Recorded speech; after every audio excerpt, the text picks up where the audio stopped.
Hello, everyone, and welcome to our Circle UK Season 3 recap podcast for Rob Has a Podcast. I'm your host, Taran Armstrong, and with me this week to talk through all the happenings in the Circle is Pooya. How you doing, Pooya? I am doing great. This season has been great. This week got me in my feels quite a bit, but there are two people whose camps I'm in, and their names are Saeed and Manrika, and their backs must hurt because they're literally carrying the show on their backs, and it's been phenomenal to watch it play out. All right. Also with us this week is Rowan. How you doing, Rowan? I am absolutely wonderful to be surrounded by people who share the same opinions as well, because Saeed and Manrika, oh my God, they are carrying this show, and I'm loving watching it. Okay. Also joining us this week is Mari. Mari, how you doing? Hey guys, I'm here. I just want to introduce myself. I am the captain of the Manrika Defenders Army. Oh boy. So it'll be all Manrika all day here. I'm sorry, everybody. But this has just been a stellar season, like really, really good. I have some gripes, but other than that, I'm so excited to talk about this week. This week was bananas. Bananas indeed. We are here to talk about the third week of the Circle UK Season 3. This is all the way up until episode 15, I believe. 15 is the latest episode. So if you're not caught up to episode 15, that is what we will be having spoilers for until that point. This is definitely not the finale podcast. So if there were, for some reason to believe that it might have been, do not worry. This is not that. We are at episode 15 here. And we're going to talk about this week because what a week indeed. We kick off the week. If you do not recall, at the end of last week, Manrika had just pulled the knife out of Tally's back. And Tally was on her way to see Manrika to talk with her. This was a very nothing interaction, though. This didn't give me anything. Manrika was kind of like, I feel partially responsible, but did not really admit to the fact that like she was the one that got in Andy's ear about blocking Tally and all of that. So overall, this didn't really do much for me, Pooya. Yeah, I mean, honestly, it was at the end of the day, they were happy to see each other, were real. This was a genuine friendship that they had hit, and within minutes, Tally was like, "Nope, I back you up. Everything's fine. It's all good. I love you. I appreciate you. Go get this. You deserve the win." Tally was a very good sport coming out of this week, and it was great to have that energy lead the week because I'm telling you, not everyone was a good sport this week. Okay, full stop. Yes. Vith, we do hear from Vithan that he feels a little weird that Manrika didn't seem to care about Tally's blocking in the circle chat. It's so funny because it feels like in the circle that like all the signs are there, that like everyone should see that Manrika doesn't particularly care about who her friends are, but it seems like it mostly goes unnoticed until that person is on their way out the door here.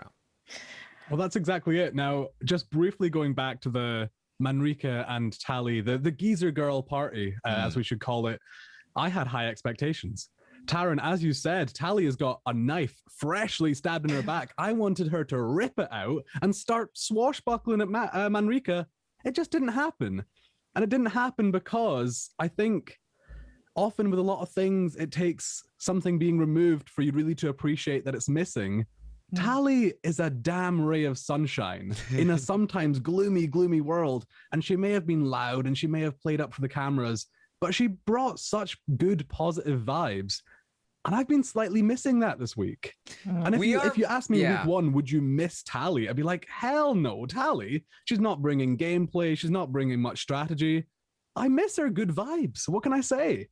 It's interesting you say that. I do feel like I've seen some sentiment that like some people are souring on the season because it just feels so negative all the time. It's just so heavy.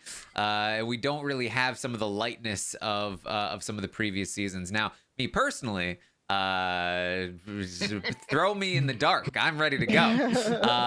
But I can see that, like, you don't have the sort of like the Tim in there with I forget the Woody, yeah, the Tim and the Woodies, like kind of like lightening the mood, like the Tim Woody versus the Sammy, like that was great. Like, where you had both of them there, right? And you had like even, you know, you had in season 1 there were some people who were a little negative and some people who were kind of positive. And so I think this season it really has been like Manrika is just dominating this game right now. And her sort of energy has sort of has dominated the whole structure of the season, Mari.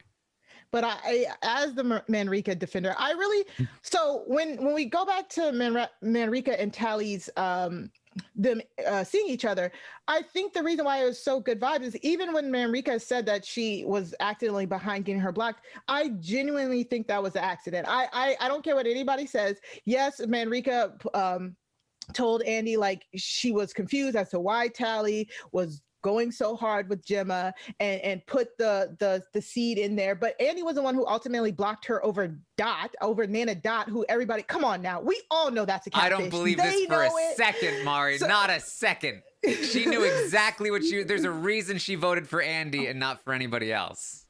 I don't know. So but I will say that the genuineness of their friendship is what really mattered. And I think that's why Tally wasn't upset, because people are saying that Manrika is using people. I really don't think that. I think Manrika is so good to get along with. She gets along with a lot of people. And this is how I can imagine me playing like Big Brother. Like, I can get along with anybody. I love meeting new people. I love making new friends, but you do eventually will have to start picking who are you closer with. And I think that's just what's happening with Manrika now. And I don't think that we can just throw away all of her friendships and be like, oh, no, she's just doing this for the show. She's just using people. Because I really don't think that. I really do think Manrika makes these genuine connections that she is okay with cutting at a win. And I don't fault her for that. I don't find that fake. I think she is not fake. And that's what draws me to her. She is not fake. She really does like to connect to people, but she also realizes that this is a game. She realizes that only one person wins at $100,000. And I don't think I personally can't fault her for that. And I just love seeing them together. I if they start like a YouTube where they just like go out and like Visa gals on the town, I would watch it. I'd watch it in a heartbeat. Okay, so see, from my perspective, I feel like Mara, I feel like you've been fooled by Manrika. I feel like she's got you, just like she's got everyone in the circle. I think that's Pooya. Are you where do you stand on this? Because I'm very intrigued here. Manrika is the smartest person to have ever entered the circle, in my opinion. I don't for one second, I'm with you, Mari. Like, when I play these games, when I talk to people every day, I'm genuinely trying to get to know them, but I know it's going to help me down the line. Yeah. I think that if anything, the minute Tally went out the window, a lot of people thought, wow, she just let her best friend leave. That's a big mistake. That's going to be a problem. But she was already 3 steps ahead of everyone. She locked in the 2 new people, had them in her corner. That's been evident with the last 2 ratings and the last 2 blockages. And then 2 new newbies come into the circle, and boom, she's already got them wrapped up. Literally, if you look at it at the end of episode 15, there is not one person, in my opinion, who wouldn't put Manrika in the top 3 in their ratings. Not one person. She knows exactly what she's doing, but I do think the way she speaks like screams authenticity to everyone that's hearing it. So whether she's full of it or not, every single person who's leaving these messages is like, oh my God, I need Manrika's precious. I need her protected. Like, she's great. And it's phenomenal to see, because she has a duality in her where there's moments where she's clearly like, that's nonsense. That's BS. I don't like it. I don't approve of this behavior. But then she'll do the same thing like 2 conversations later to someone else and do it so well that she believes what she's selling. They believe what she's selling. And it's just phenomenal to see. Yeah, that's exactly how I feel about it. Is that I feel like she is very expert at fooling others because she's very used to fooling herself when it comes to her own motivations. And I think that when it comes to like the Tally situation, she tells herself over and over, I feel a little bit responsible. Feel a little bit, but you know what? I don't feel too bad because of XYZ. We're gonna get to another situation later in the week with Vithan. You know, it's all his fault if you think about it. We're gonna get to a situation with Andy where she admits earlier that he's her biggest competition, but then drops that line of reasoning and goes to, well, it's really because he did this little thing in the group chat, and that's why. Even though she had already rated him lower, she convinces herself that she has these other reasons. But that's what makes her such a compelling character, I think, is that she is so expert at manipulating people in this game, and it's so interesting to watch, Rowan. I mean, gameplay aside, while we're on this sort of like holding Manrika up on a pedestal, which frankly I think that we should. I think she's the queen of the circle. But gameplay aside, we need to appreciate Manrika's narrating ability. She has this sort of lack of a filter, which honestly makes for such compelling reality TV. While a lot of people are quite concerned about their sort of public image, about what people might think of them, about slipping up here and there, something that I think maybe was a symptom of Vithan's game going awry this week. She just has this complete and utter openness, which I find so refreshing and so fun. And that's why I say you can tell when she's being fake, because in her chats, when she originally was chatting with Andy and Vithan, she's like, oh, I love this chat because I don't even have to think. This is amazing. You know what I'm saying? You can tell when she's being fake, and she'll tell you, she's like, okay, this is a girl's tact. This is completely tactical. That's why I say it's not fake, in a sense that when she is being tactical, she is telling you she is being tactical, and you can just see it on the mood for when she's in those chats. Now, again, she'll say, oh, I don't believe this, but let me put this. That is her playing a game. But those people that she was for, like Saeed, Andy before episode 15, I agree with you on that one, Taran. Her turning on Andy is the only thing that I'm like, okay, girl, just say you want to get him out for the game. But just like those other relationships are really genuine, and she just does not have, her dance card is full, and you no longer serve her purpose. Vithan did not serve her purpose anymore because she had the two new players, and she had the even newer new players, and Vithan himself was doing nothing to get him higher in the ratings. Like, you can only save somebody in that 8th or last position but so many times before people should start looking at you crazy. And that's my opinion about what Manrika's doing, because UK would not like me on Big Brother, because that would be my MO du jour. I would be like, I love everybody, I get along with people. If I don't get along with you, you'll know, but you are my friend until I do not need you anymore. Yeah, that's something that we need to address as well, is that Manrika is getting a seismic, like off the scales level of hate on Twitter right now. Right. Frankly, all the haters' tears, they taste delicious. We love them. We love that. And we are not going to represent a large majority of Twitter's opinions on this. That's very true. But frankly, yeah, go and watch another TV show, because Manrika is an absolute star, and maybe she's just shining too brightly for you. Yeah, I mean, this is what reality TV is, guys. This. Maybe you wouldn't enjoy interacting with Manrika in real life, but that does not mean that she deserves your hate. She has done nothing beyond just she's done nothing that is problematic in any serious way. She's playing a game. She's manipulating people. She is, whether she's being hypocritical, manipulating herself, manipulating other people, it's all just in the realm of the game. And it does not warrant a colossal amount of abuse for her to be receiving online. No, not even a little bit. She's playing hard. She's playing well. They put 100,000 in there everyone should play like they want that money. She wants that money. She's doing whatever she can to get it. And here's the thing, right? This is a message to all the Manrika haters. You're gonna get yours because she is still so blinded by this Felix catfish. Oh, man. She still has no idea that's happening, and that's going to pay its weight in gold. Okay, so you're gonna get a little bit of that Manrika, even if that's what you're looking for. But she is literally, again, best circle player to have ever played the game. And I want to echo what Liana said earlier today, where I would love to see her play Big Brother. At this point, I think she is built for those kind of games, like so much. So I'm loving it. I'm loving it. So, I mean, I'm sure we'll talk more about this as we go, but the thing I am wondering about Manrika's game, and it's the same thing I wondered about with Sammy last season, where you can, like, the circle is not a super strategic game, right?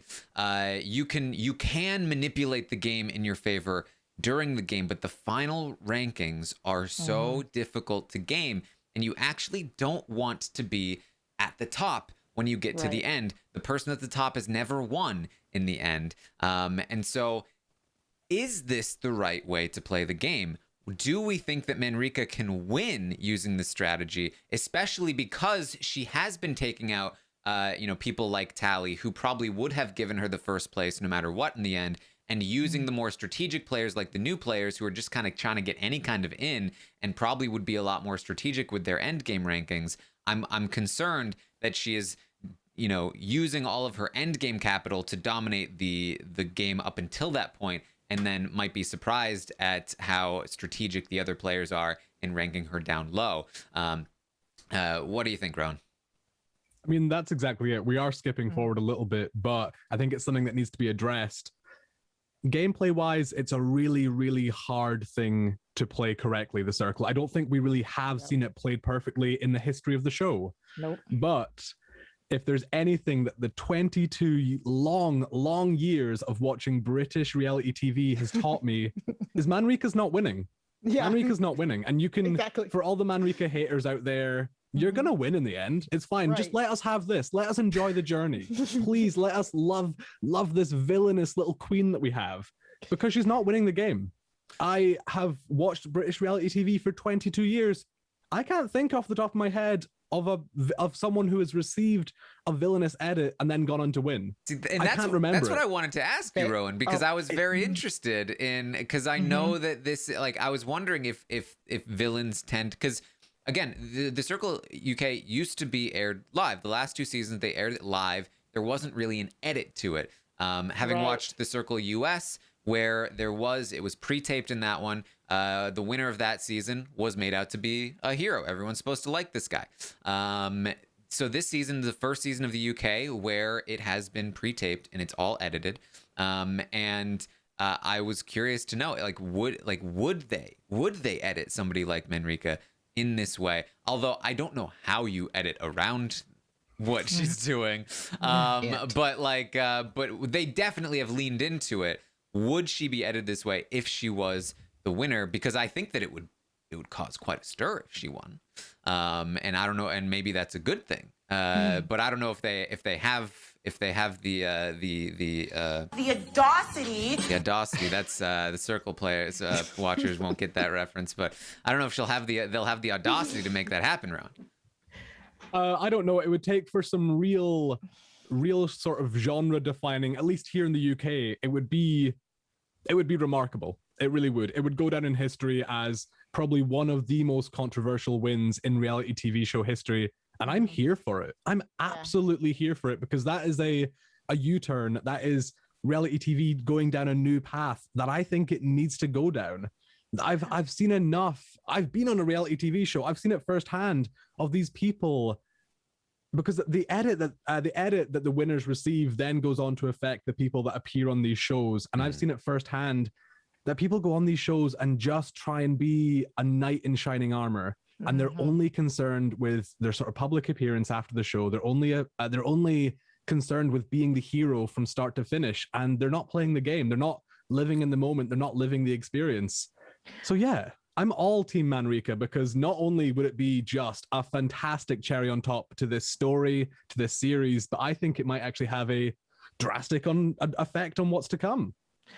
Rowan, didn't Bear win the UK circle? UK Big Brother twice? Did he win twice or just once? He won twice. I'm not a UK twice. Big Brother expert. He certainly won Celebrity at least once. At least once. Those air live and are fan voted, right? So yeah, they are fan voted. But he was a villain, and he got the fan vote. But I watched, and he was a villain, and people loved him, and he won. And it's true. I think I get the impression that maybe, I mean, there's really no questioning it.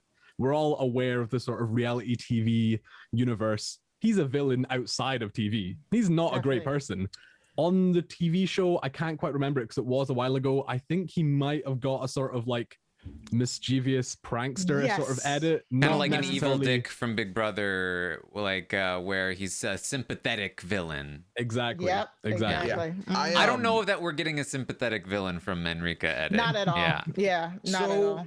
I can think of one other, two other instances in the UK where like the villain is one. For Big Brother UK, the only season I've watched top to bottom was the season Helen won, and she was the worst. She was basically given, like, early on, she got a pass to the final, so she was guaranteed to be there, and she was just her raw, horrible self all the way to the end. Gets to the final two, wins against, I want to say, Ashley, wins in the public vote. But then the other thing is, Taran, we just watched Celebrity Circle. I would argue that Big Nasty was like the non-hero of that story based on Saffron and everything that went down there. But it was also a 6-episode arc, so like it's a quick open and shut. I feel like other than the Saffron thing, which obviously they can't edit out, Big Nasty was like portrayed to be pretty fun and like you're supposed to like her, right? But like I think they, especially given how she went in on Saffron, who was like the most innocent person there, they could have leaned into that probably a lot more, right? Well, like I feel like with Manrika though, we've seen the story unravel with her dad, like talking about her dad, the separation there, the redemption there, how she's playing for her mom, and then like the Saeed of it all. Like Saeed is really breaking his back trying to give Manrika all the positive points to be edited in. He's like, this is her. You have to put this in the footage now because me and Manrika are talking. You have to put this in there. Which, by the way, if I may say, I've called the winner from last year. I think Saeed's got this. I really do. I think so too. I don't see a world where, because like, you know, we've talked about the flaw with the ratings at the end. You know, the flaw that allows someone like Patty, who's new, just gets the victory. At the 4 right now, Saeed is someone who everyone loves, has not been getting back to back influencers, which is great place to be. And again, I just feel like they keep showing me a little too much of, listen, even if he's a catfish, I love him. Like they've just allowed him. They're like, we love him. We don't care if he's a catfish. And I feel like that is something that to me is in its own way game-changing and groundbreaking for the Circle, because for as long as the Circle's existed, people care way too much about who the catfishes are. Saeed is the only person on the show so far. Like if I were watching Survivor, especially, you know, like 10 seasons ago or so, like he has had 0 negative content. It is anything that we've seen from Saeed has always been in a good light. You know, he's seen to be smart. He has good reads. He's kind. He's funny. He's done nothing bad. The worst thing he's done is doubted Vithin, and then he felt really bad about it. And then he was like, "Oh, maybe I was right about it." And so if there is an edit in that way, I could definitely see that happening. And Pooya, I think you're right. He is well placed as well, where he's never really been at the top. He's also not at the bottom. People who are suspected catfish, but people don't really care, tend to not like. I think when you get to the end ratings, you're like, well, he's a catfish. People know he's a catfish. They're not going to rate him too high, so I can safely rate him up there. That's exactly what happened with Kate in season 1. So, I think I'm kind of with you here, Pooya. I mean, he is an OG member of the sort of Circle squad, but you've got to say he's got a lot of TV time, a lot of screen time. I can't remember him really having a lot of decision power. I can't remember him playing a super pivotal role sort of in the narrative of the show, which probably gives some validity to his winner edit. Like, they're really not forcing him on the viewers, because frankly, give us more Saeed, shovel Saeed content down our screens. We love it. Please. But he hasn't had a huge part to play in the narrative, but he's still there almost every single episode. Yep.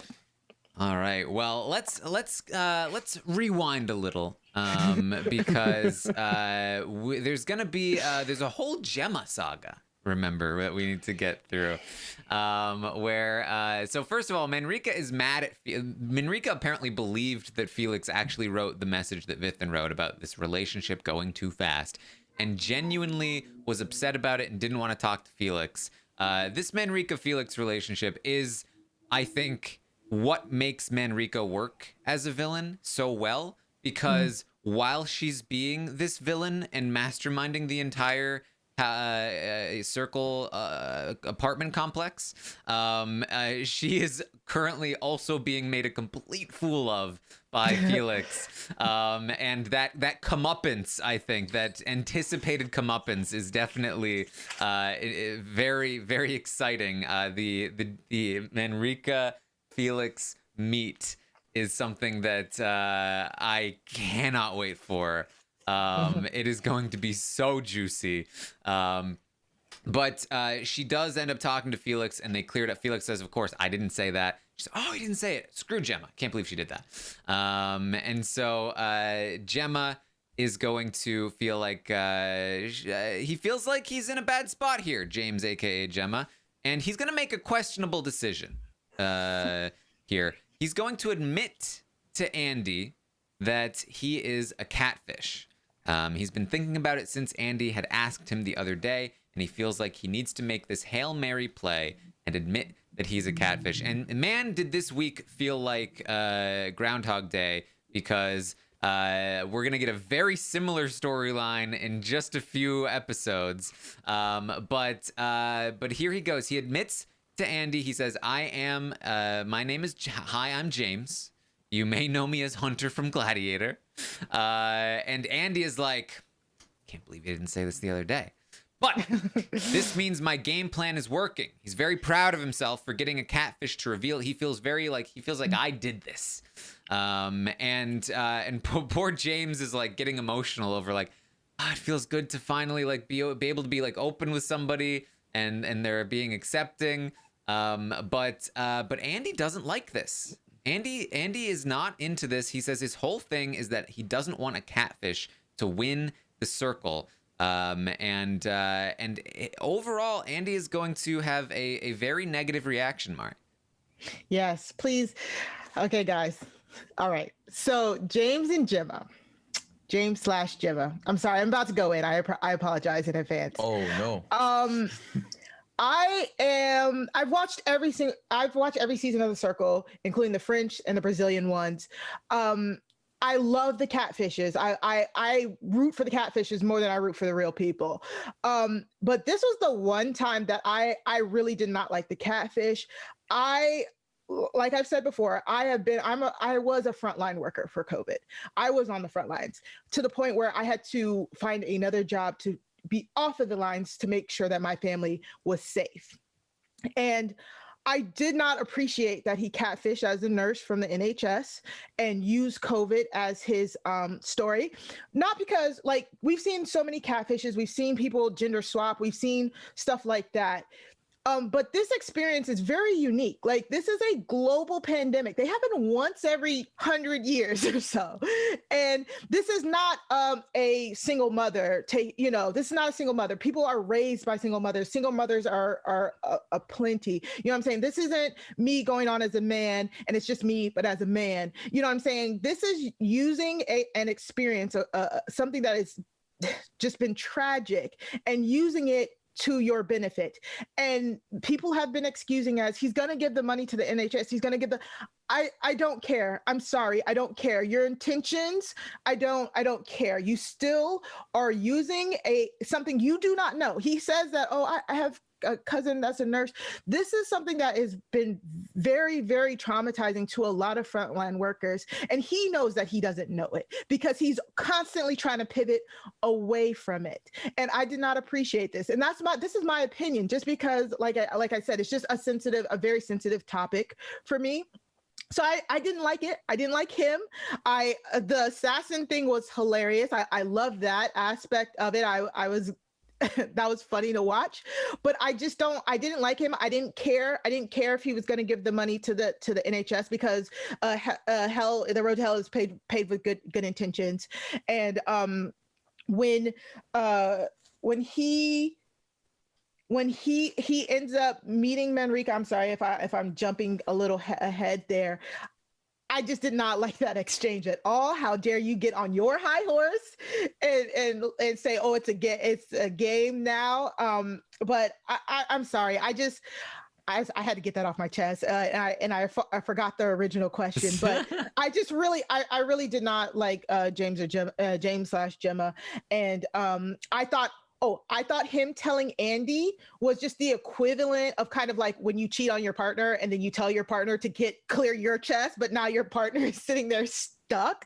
Like, I would have appreciated if once he told him, and then he could like flip his pictures and then it'll be him. And then like, I thought that would have given him renewed life. If he could flip his pictures, he could go into the circle as himself and then tell people like, I'm sorry guys, blah, blah, blah, blah, blah. I think that would have softened the blow for him. And I think that could have saved his game, because people might want to be like, oh, well, let's try and get to know James. Let's give James some time to get to know each other. So I didn't care about him revealing himself to Andy. I thought it was very selfish, but I did agree with him that this was his end game. There was nowhere else he could have gone. Well, see, I actually disagree. I feel like Gemma was actually in a fine place. I think that like Manrika, like most people in the circle, I think that he got a little too hung up on his current position, and didn't realize what a great spot he was in for the end game if he managed to survive. And I think he was in a spot where he could have survived. He had people like Saeed, people like Andy, who were looking out for him, and Andy was still influential at this time. I think if he doesn't out himself to Andy, Andy does not let Gemma go in the influencer chat.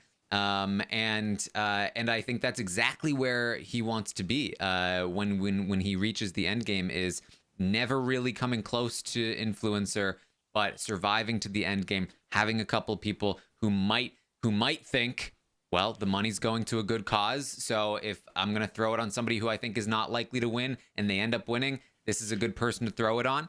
I feel like he got desperate in a spot where he didn't need to, Pooya.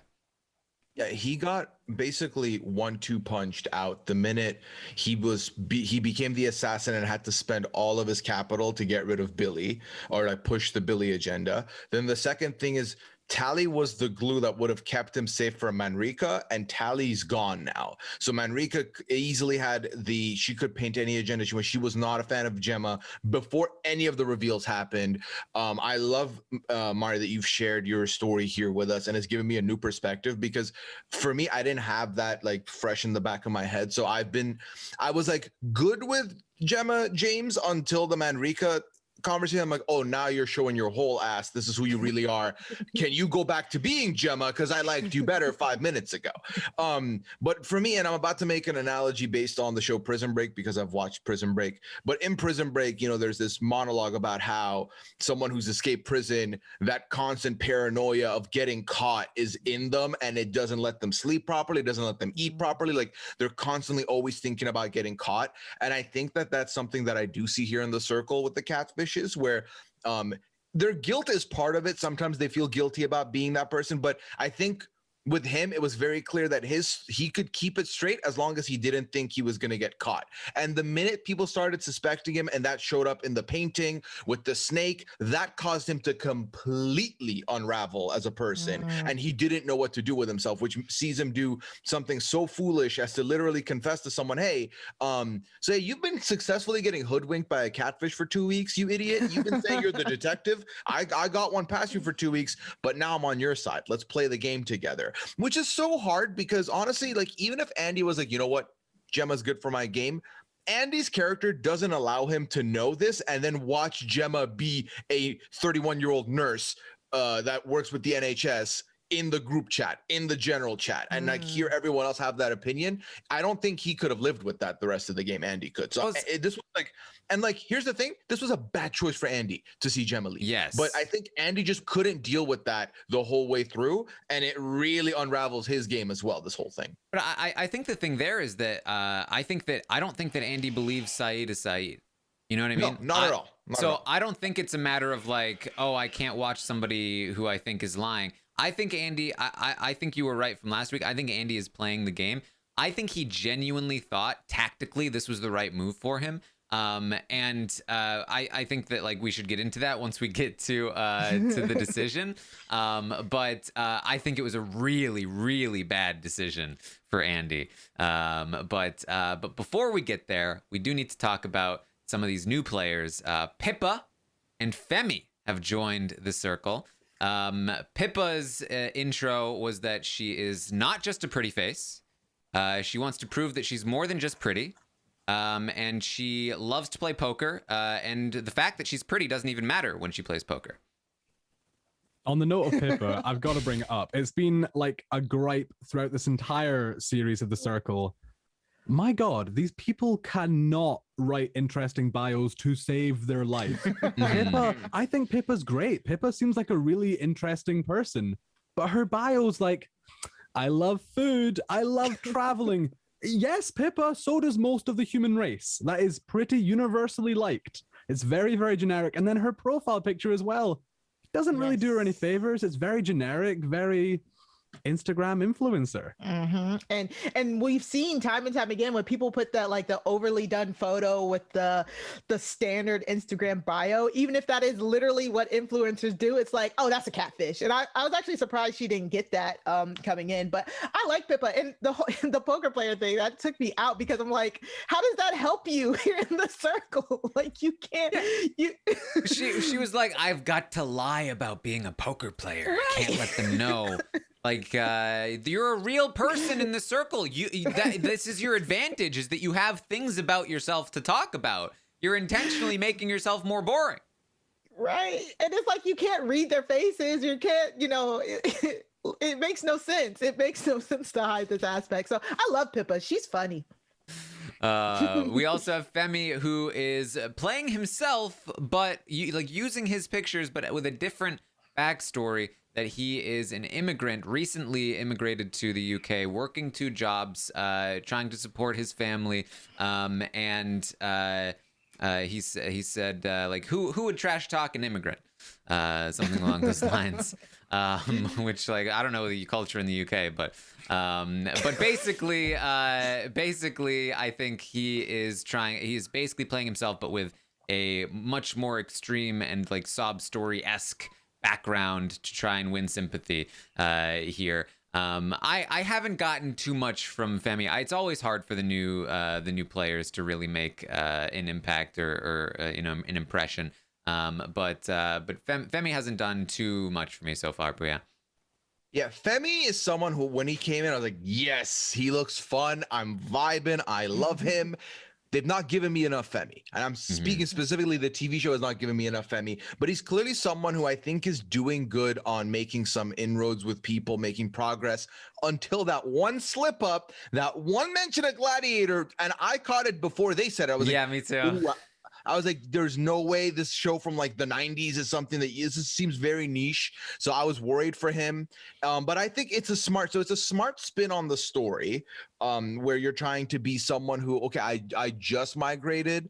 However, that does limit you on knowing slang, on knowing backstory, on knowing pop culture. So you really have to be like a more bare bones, plain version of whatever you already are, whatever he already is. So I was worried from that perspective that he was going to get caught, but he seems to be doing very fine with that. No problem. It was just this one glad. And it's so funny to me that the 63-year-old catfish is the one who catches it and is now like, well, I'm going to have to do something with this. But no, I think both Femi and Pippa are fine. They're fine. They're not jumping off the frame for me. I'm not like losing my mind over them. But I would argue that they've been more compelling for me personally than Felix and Dot have been. Felix and Dot are compelling because they've been there long enough, and Felix is in this entanglement with Manrika. Other than that, I like these two characters way better. If they were here earlier. Dot is still doing nothing for me. Felix is interesting because of the positioning of where Felix is, but Dot still does nothing for me. I can't remember a single thing that Dot has done in the game. Scott, on the other hand, I think has had some really fun moments. Scott is giving me something. Scott is giving me this sort of like, he prepares food just in case someone comes to visit him. Him playing bingo or later in the week. It was phenomenal. It was so funny. But Dot, not so much. But I do have to give credit, and I don't normally give them credit because I am super critical when it comes to production. We have to thank the Circle gods for adding these newbies 2 at a time, because I think that is so necessary. I don't think that's something they've done in previous seasons of the Circle. I think it has to be. It has to be the norm going forward. If you just send in 1 at a time, they are just lambs to the slaughter. If you send in 2 at a time, as we've seen on this series, they have a chance. They have a chance. Yeah, they're almost they outnumber the originals at this point, right? Because it's Manrika, Andy, Saeed. That's it. Saeed. Wow. And that was one of my major thoughts coming into this week too, is like that point where Tally went. I get why Andy made that decision in a sense, like he was closer to Dot, but I agree. Dot has given me nothing. Love Scott. I love his like inner monologue when he talks and he's like, "Ooh, spicy," and he adds like that.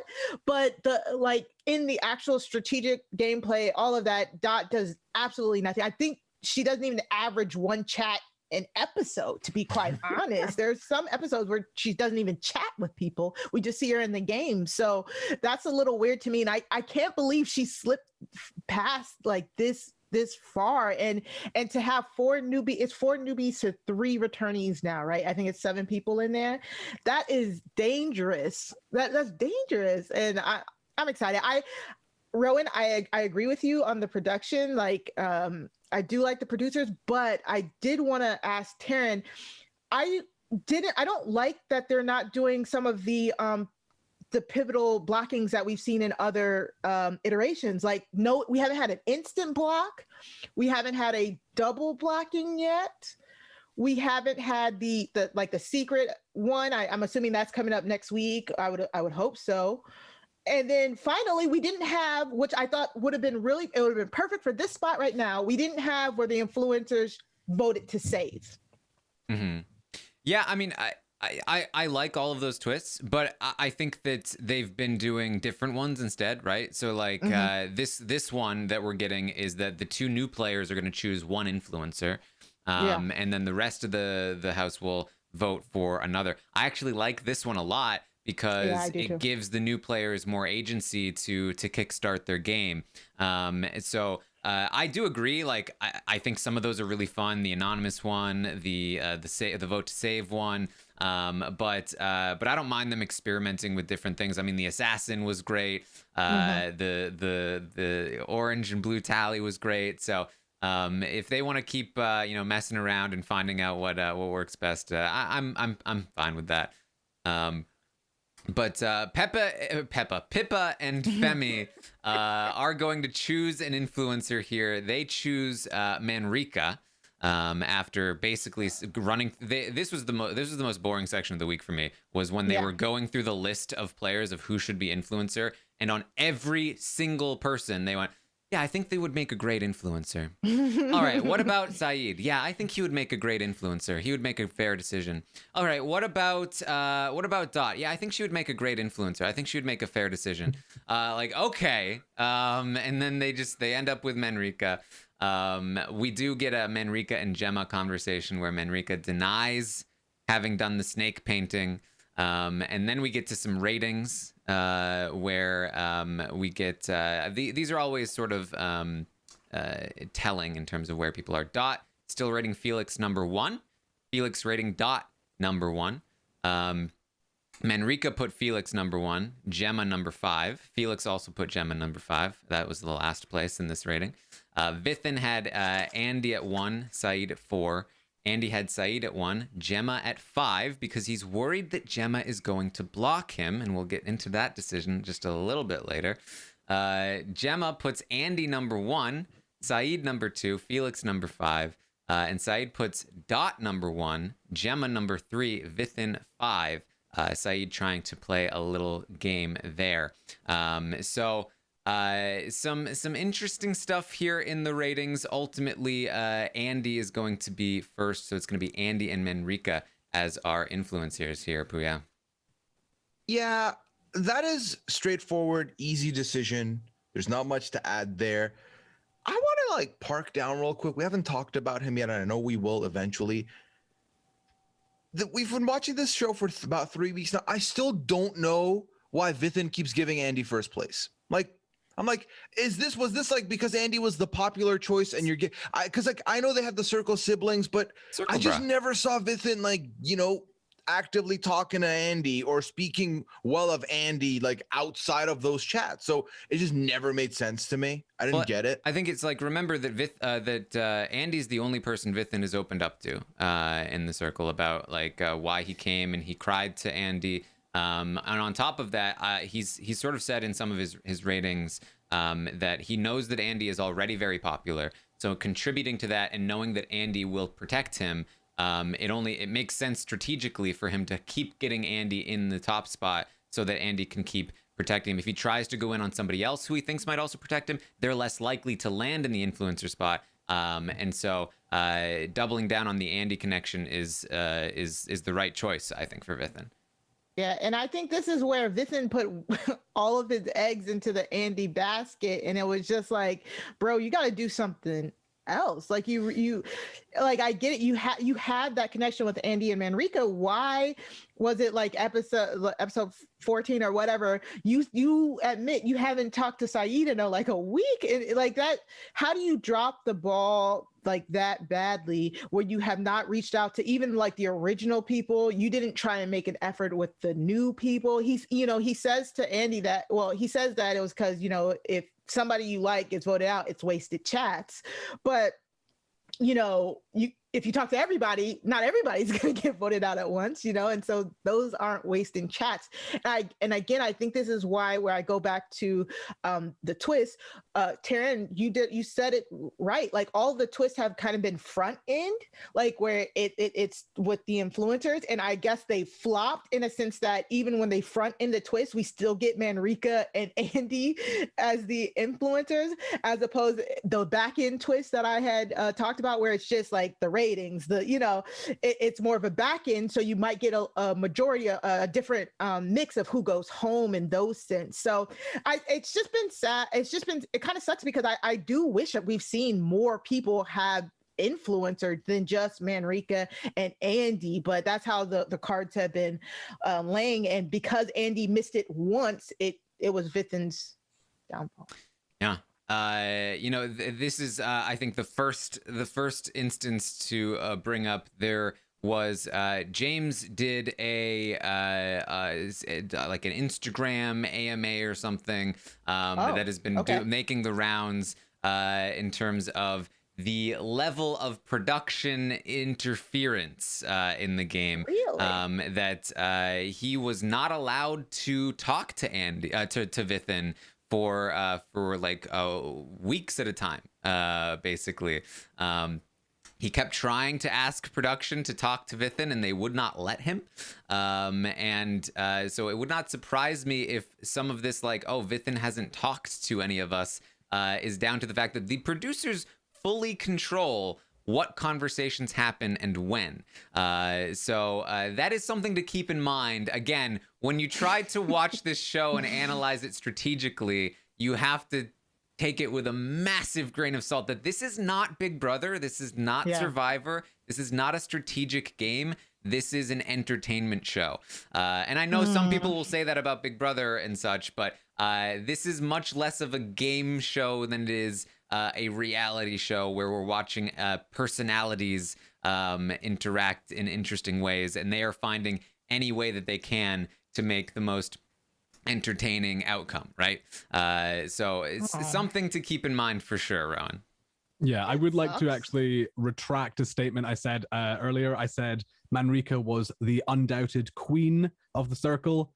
I mean, maybe Manrika is the undoubted princess of the circle. The king and queen of the circle are the producers. They are the puppet masters. They hold all the strings. They can, I mean, especially this season, it's not live. They can edit anybody how they want to edit them. And clearly, as Taran said, I mean, I know as well from being on a British reality TV show, yeah, the rug very much gets pulled from underneath you at any time, and the rules can change just like that. The rules can change just in an instant. Yeah. Wow. So something to keep in mind. There's more from James, but we'll get to it when it's a little more relevant. So Andy is up there in the influencer chat with Manrika. Manrika actually makes up some lies about Gemma to try to convince Andy to block Gemma. But the problem is that, or it's not the problem. The thing is that Andy was already on board with taking out Gemma. It did confuse me a little bit that, like, because again, I think that Andy is kind of playing games with us sometimes, where he's like, well, the thing is, I can't have a catfish win the circle. The NHS is very important to me. So he kind of forgot about the NHS pledge. Apparently being a catfish is worse than giving money to charity. But Andy's decision here is that he thinks that because he knows James's secret, that Gemma will try to block him now. And this logic to me is absurd. Like, Andy holds Gemma's life in his hands. Like, Gemma has trusted everything into Andy. Andy has everything, his entire life, Gemma in this game. He can crush Gemma at any time. And maybe that's why he feels like Gemma will now try to take him out. But, like, it just doesn't make any sense for Gemma to open up. I think the only reason Andy thinks this is because he overestimates his own power. He thinks, and he talks about this a little later, his game plan in the circle is to guilt the catfish into forcing him to win the game, right? He guilts the catfish so much that then Andy gets to be the winner. And I think that Andy feels like he guilted Gemma into revealing that she was a catfish, and that Gemma didn't really want to, and that now Gemma might feel like, oh, I made a mistake, now I need to get rid of Andy to cover up my tracks. But that was a complete misread, because the reality of the situation is that Gemma has nothing now without Andy, and Andy desperately needs Gemma in this game, as he'll soon find out, and very willingly gives up his best weapon in the game for no good reason. But yeah, I think that this logic, well, it's not sound. It would have been sounder if Gemma had more of a leg to stand on without Andy. If Gemma did not just go through the assassin stuff, if Gemma was not just perceived as a snake and completely alienated and the bottom of every single ranking after that, then yes, maybe Gemma has options, and maybe the Gemma will have some remorse of, I told Andy that was a lapse in judgment. It was a mistake in the moment. Let me take him out before he tells anybody. That's the only time it'll work a lot. But that was like 5 things I just mentioned that had to go a specific way for this to make sense. So to me, it made no sense. It was like, you won. You literally made someone say, I'm tapping out, take the championship belt. And you were like, no, I don't want the belt. Keep the belt. Like, I'm going to take you out anyway. Like that, I don't see the logic there. And again, this is literally where you see Andy's game probably turn upside down. So I don't know if Andy's thing is like, oh, I'm fishing. Oh, I caught the fish. All right, let's take the photo. Okay, throw the fish back in the pool. Like, that's not in the water. That's kind of how he played it here. He didn't want the fish at all in the first place. He just wanted to know that he could do it. It's crazy to me that Andy hadn't really thought past this step, because he said all the way back in episode 1, part of his intro packet, I went back to check. He said, quote for quote, one of my aims in this game is to have a catfish reveal themselves to me. I want to bond with them to the extent that they open up to me. And I got to take my hat off to him. He's done exactly that. Nuts. He predicted his own game, but then, it's crazy to me that he didn't have the sort of game awareness or social awareness to then realize, like, at this point of the game, I've basically just adopted a 6 foot something muscly dog. Because he's got Gemma / James on a lead. Gemma / James's life entirely relies on him. Not only strategically, but emotionally. James is a wreck at this point in this. He is so destroyed from the lying that he's doing. He is so destroyed from the fact that he's been outcast in this game that he is literally in tears as he reveals the truth to Andy. And he is like desperate for Andy's approval, desperate for Andy to keep him. He has given Andy his entire life in the game. He is completely on the hook emotionally. And Andy's just like, and I think that goes back to what Pooya was saying. Is like Andy just couldn't stomach watching Gemma lie in a group chat. He felt uncomfortable and he didn't like it. And it just goes back to putting your emotional burden on somebody else. Like James couldn't handle that emotional burden of being a catfish. He put it on Andy, and Andy was like, I'm real. Why do I have to feel the embarrassment of knowing that he's pretending to be somebody else? Like, because you got to think about it. Also, if he chats with Saeed and Saeed is like, I love Gemma. Gemma's amazing. And he has to sit there and be like, yeah, like that's a lot to put on somebody. And it wasn't a good play for Andy. I'm not going to sit here and argue that was a good play for Andy because it's not. But I just see why he personally wouldn't want to take that burden on, because he feels like he's a genuine player and he wants to play a certain way. Well, but I think he did want to take, because again, that was his intention, right? He wanted Gemma to admit that she was a catfish. He just didn't think past the right. So I really don't feel like it was. I do think it was a I think that he was concerned. Like, I think that he was like, yes, I got someone to admit they're a catfish to me. And then he started being like, wait a minute, what if this is another play? What if this is what if it was an accident? What if she wants to take it back? What if, and he kept saying this, yeah, he did. Maybe she really is a nurse. Maybe this is another assassin thing. Which doesn't make sense. I think that he was just so unsure about the situation, and so worried that like this might be some kind of play that he was just like, I just don't want to look like a fool, and I just need to get rid of this guy. I think that was just a big mistake for Andy's game, as we will talk about. But Gemma has now been blocked from the circle. Something that we learned is that apparently Gemma did have a very good relationship with Dot. And when James said, I would like to go see Dot, that was the end of that sentence. He was trying to go see Dot, and they would not let him. They said, you should go see Manrika. And he was like, I would rather not do that. And they said, no, that is the correct ending to your story. And so at 3 a.m, he went over to go see Manrika instead. And I think that probably explains why this conversation went the way it did, to some degree. But oh boy, was it a conversation. As immediately there's a very frosty reception, and he lets Manrika know that Andy did in fact know that he was a catfish, and then they get to talking about the snake painting, and he says he feels like she's a coward for doing that, and she says, well, look. I've had so many past experiences with catty girls. I used to be that way. And he's like, you're drawing snakes now, so clearly you're an angel now.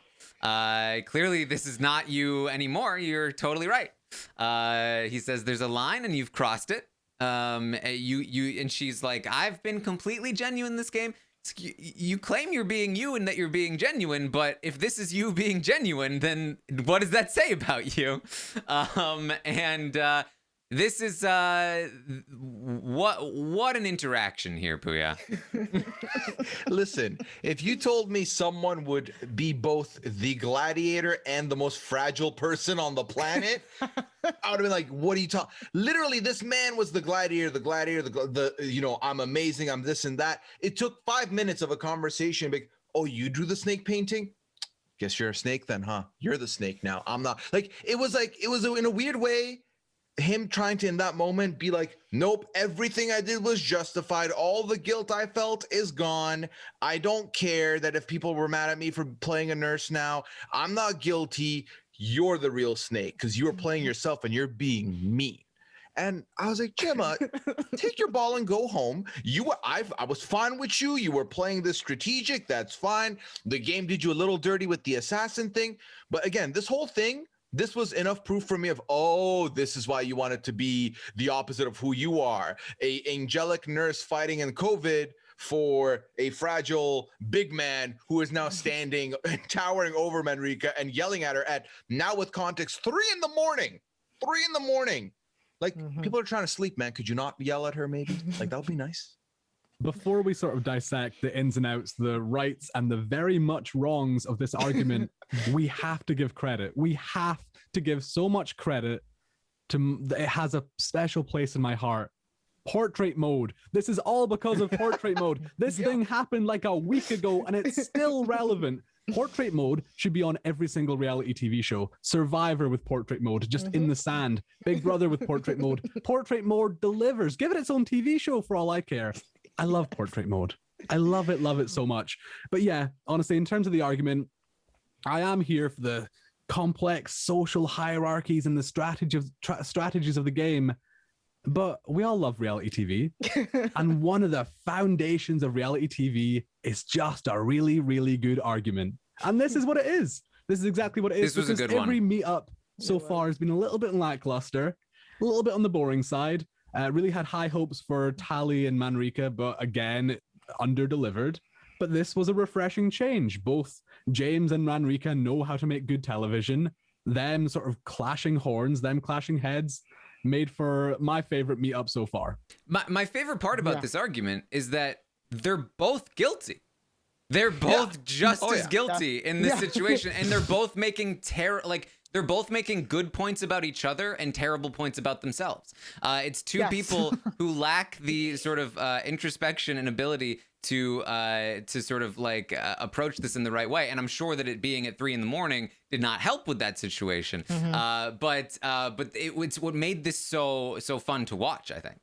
Yeah, and like I said, this meetup was ridiculous, and Manrika, she came forward. She said, "Yes, I did the portrait mode," and that just seemed to pop off. Like it seemed like she was trying to extend an olive branch, but she was also defensive when he came in because she had to remember to give him a hug and be like, "Oh, hi," she was like, yeah. Oh, right. I forgot that I'm supposed to be doing the nice thing. But it's because they've hated each other. Like James could get on his high horse all he wanted to, but he didn't like Manrika either. So they've been battling for a while now in their separate pods. So they're face to face with each other. Well, he did like Manrika, right? Like he believed in Manrika. That was kind of, I think, where he was coming from with the snake thing. Because he had trusted in her. That was like the back and forth that we were seeing. Right. Okay, that's true. Right. So, but Manrika didn't like Gemma. That's true. Manrika didn't like Gemma at all. And yes. Yeah, no, go ahead. Oh, sorry. And so I was just gonna say that it tried to be cordial, but cordial went out the window after she admitted to the portrait mode. And then I just thought I didn't understand where he was trying to come from with those digs at her. And she was trying to explain herself, which, like Taran said, who cares? That's a dumb excuse. But the small jabs, and then him being like, oh, so you're genuine, and so this is, I don't know about that, and try and get on her. I'm like, but sir, you're a catfish. you're a catfish. Catfishing as a nerd. It ain't us. I've already gone into that. So it's just like, nobody can be on this high horse here. Like nobody. Both of you get down. Like Taran said, you're both guilty. And I just loved Manrika saying, he's a gladiator, but I'm a bitch, so I win. Or whatever. But it was great. Great TV. Great TV. Yeah. I really hope that's not how it happened. I don't like this production interference stuff. I really wish I didn't know about that. That troubles me, to be quite honest. I don't really like that. I want to run back one comment real quick. He wasn't yelling. Okay, I know what yelling is. Trust. I know. I'm Okay. on the chat like that's not yelling. I know that's not yelling. The most he's yelled is when he was yelling his all caps send. That was his big yelling. OMG! Big letters! Exclamation mark! Big letters. Big letters! So I'm retracting that one part of it. But yeah, we move. All right. So what did interest me is that she, after he leaves, she says she really expected to see a 31-year-old blonde walk through the door. Because like I thought the reason she didn't like him was because she thought he was a catfish. But she actually did think that Gemma was real. She just didn't like Gemma. I guess the last question I have is, I really think the assassin twist is what did this. It was the nail in the coffin, because Manrika had already not liked Gemma before that, though. Okay. I just think that whole feeling of being manipulated, people don't like that feeling.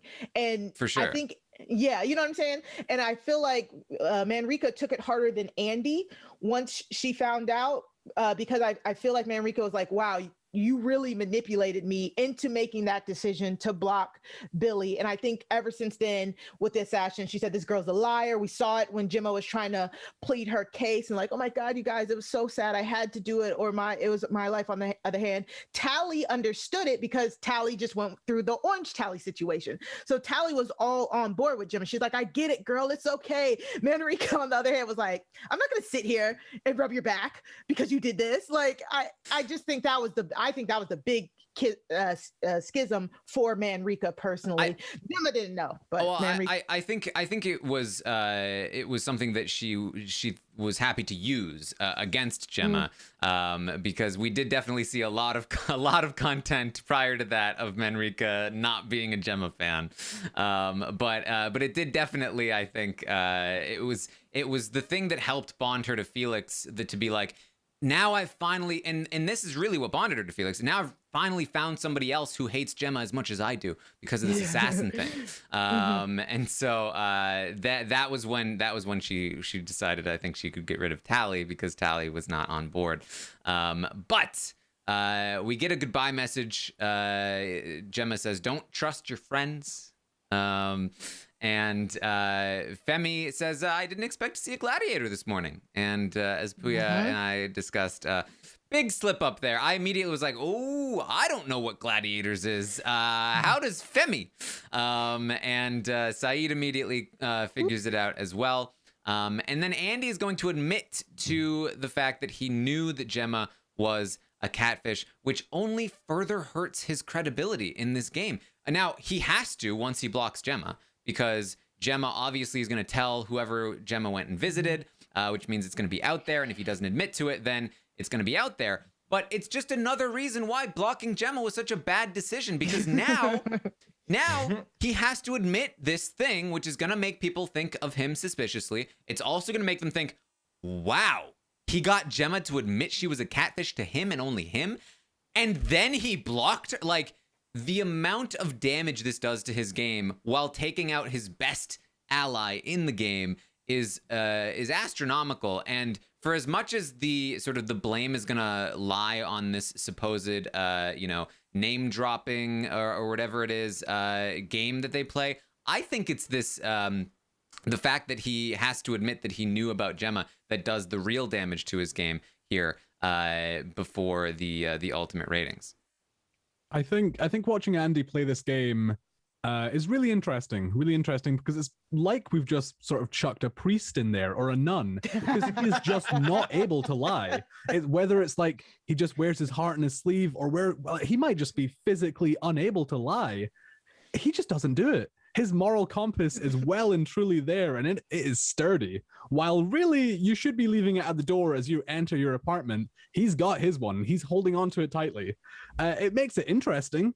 Not good from a strategic point of view, not good at all, but interesting. Yeah. We do get a Saeed and Dot chat where they discuss Saeed's suspicions on Femi. They question Femi, and eventually, they sort of get to the bottom of is he suspicious, and they ultimately think that he is. This is another nice moment for Saeed, though. where he says he also probes about Vithin. And Dot says, maybe I haven't connected with Vithin either. Maybe we should try to show him some love. And Saeed's like, Dot is full of compassion. I appreciate that about Dot. I'm over here like, I gotta get him blocked. And this is, again, like, this is the most evil we have seen Saeed in the entirety of the season so far. Is, first of all, they waited until Vithin drew the painting of Saeed that went at him before they showed any Saeed anti-Vithin stuff. And even now, whenever they show a Saeed talking about Vithin in a negative light, they also talk about, he's also like, oh, but I feel bad. I should be nicer. Talking nicely, which, I'm inclined to believe is genuinely Hashu. I just forgot his name there for a second. But I think that's why I like him so much, is that he is definitely playing the game, but he is not doing so in a way that is cruel to the other players. We've got to put some praise on Saeed's name. It's been long enough. I don't know how long this podcast has been going on for. We have not talked about Saeed enough, because this 5 minutes in particular, my God, I love the game he was playing. Number one, not only is he bringing the funny content, I love him, he's also bringing the brains. We got Sherlock Saeed out here really acutely, I wouldn't have picked it up, but really acutely working out, do they have gladiators in Nigeria? I thought that was such a clever catch. And then our Saeed, he is a man of many talents. You can add gardening to that list because he is planting so many anti-Vithin seeds. It is incredible. It is incredible. It was the best 5 minutes of Saeed I've seen, and we got to appreciate that man. Yeah. And I did. I like when he was like, he's like the camera stopped and everything. He's like, gladiators. He's like, wait, they have gladiators in Nigeria? That moment, I don't know what about it. Was it the edit? I don't know, but it was just amazing to just watch the light bulb go off. He's like, oh, should I write that down? Like, he was like, let me write that down. And I thought that was so good. I don't know why. It was just so compelling. I was like, yes, Saeed, get him. And him and Dot, the weirdness of both of them catfishing as older people and talking to each other as older people, and it just being like amazing between the two of them. Saeed, Hashu, I love it. I love every minute of it, and I really do. I really hope he wins. I do. Same. Yeah. So that would be another catfish. I'm trying to think. Only Patty was the real person who's won. So yeah, I would love to see it. I would love to see it happen, and him planting these seeds for Vithin. None of you guys don't think that's strategic in a way that he knows that Manrika and Andy were close to Vithin as well? Well, I think that there seemed to be some understanding that him and Vithin just didn't connect, right? Okay. He knows, like, at one point I remember him saying that, like, I know Vithin's going to be rating me low. He immediately called out that he knew that the painting was of Vithin. I don't know if that really was the start of knowing that Vithin was against him, or if there had been something before that and they just didn't show it. But Vithin was rating Saeed low, and Saeed had always been rating Vithin low. So there was always something, there was always a block there. And so it didn't surprise me. Like, Vithin has always been the person that Saeed has kind of been hoping to get out, because he's one of the few people that has been rating Saeed low. So hard to say exactly where this came from, because they didn't really show it. Yeah. So we're then going to get some more Vithin content, because we're going to go into a Circle siblings chat. And Manrika and Andy are trying to give Vithin some advice about you should be chatting with more people. And Vithin says he's been feeling a little guilty lately. And it's like, what, we're doing this again? Well, we just saw this with Gemma. And now Vithin is going to confess that he has made some trolling comments in the anonymous games. I have no idea why he thought this wasn't like, on some level I could understand that Gemma felt desperate, felt like he needed to throw a Hail Mary, felt like that could solidify him with the most popular player or whatever. I feel like there was no reason to admit this if you're Vithin, unless you think they already know, and maybe that's it. But strategically, it makes no sense. This may have been and probably was just an emotional thing of feeling isolated in the game and feeling like, these people are my friends and I just need real connection right now. And that makes it all the more tragic with what happens, because he admits to Manrika that he has been making some comments, and Manrika says, "Oh my God, he's the one that made that comment that could have destroyed the beautiful relationship Felix and I have." And she asks him, did you make that relationship comment? He says, "Yes, I did. I'm sorry." And she's, "I'm gutted. I like that he apologized, but I hate that this could have caused problems between me. I'm so disappointed. I don't know if I can move on from this."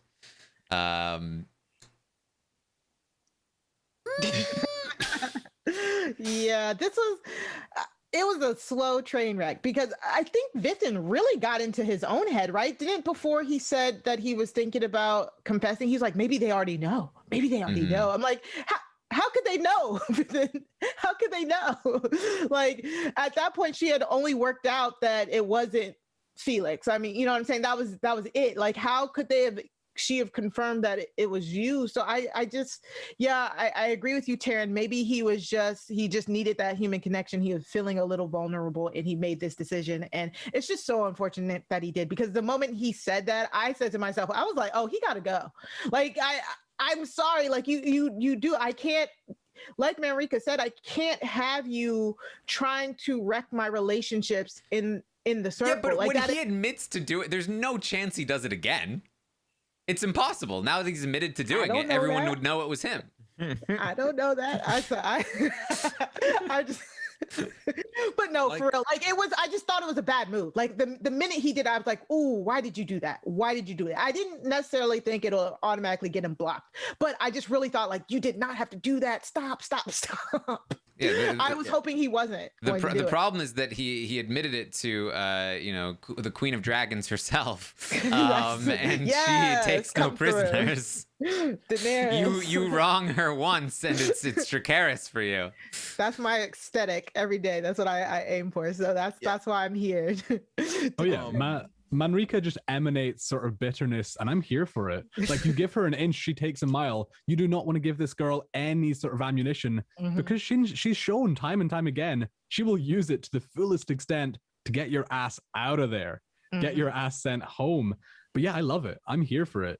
In terms of Vithin, though, man, I feel bad because, again, I think it's quite interesting. I do this with a lot of reality TV shows that I watch. I like going back to the very first episode and seeing what their bios say, seeing what their intro packages say. And Vithin's, it made me a little bit sad to watch because he came in with a lot of sort of bravado. He came in claiming to be the dirtiest player in the circle, like the sort of dirtiest player that the circle has ever seen. And I think it's quite interesting in that he really didn't live up to that, but he in fact became probably one of the most emotional players the circle has ever seen. And I don't think that's a slight on him. That's not me taking a shot at Vithin. I just think it's fascinating, and I'd recommend other people do it as well if you're really invested in a reality TV show.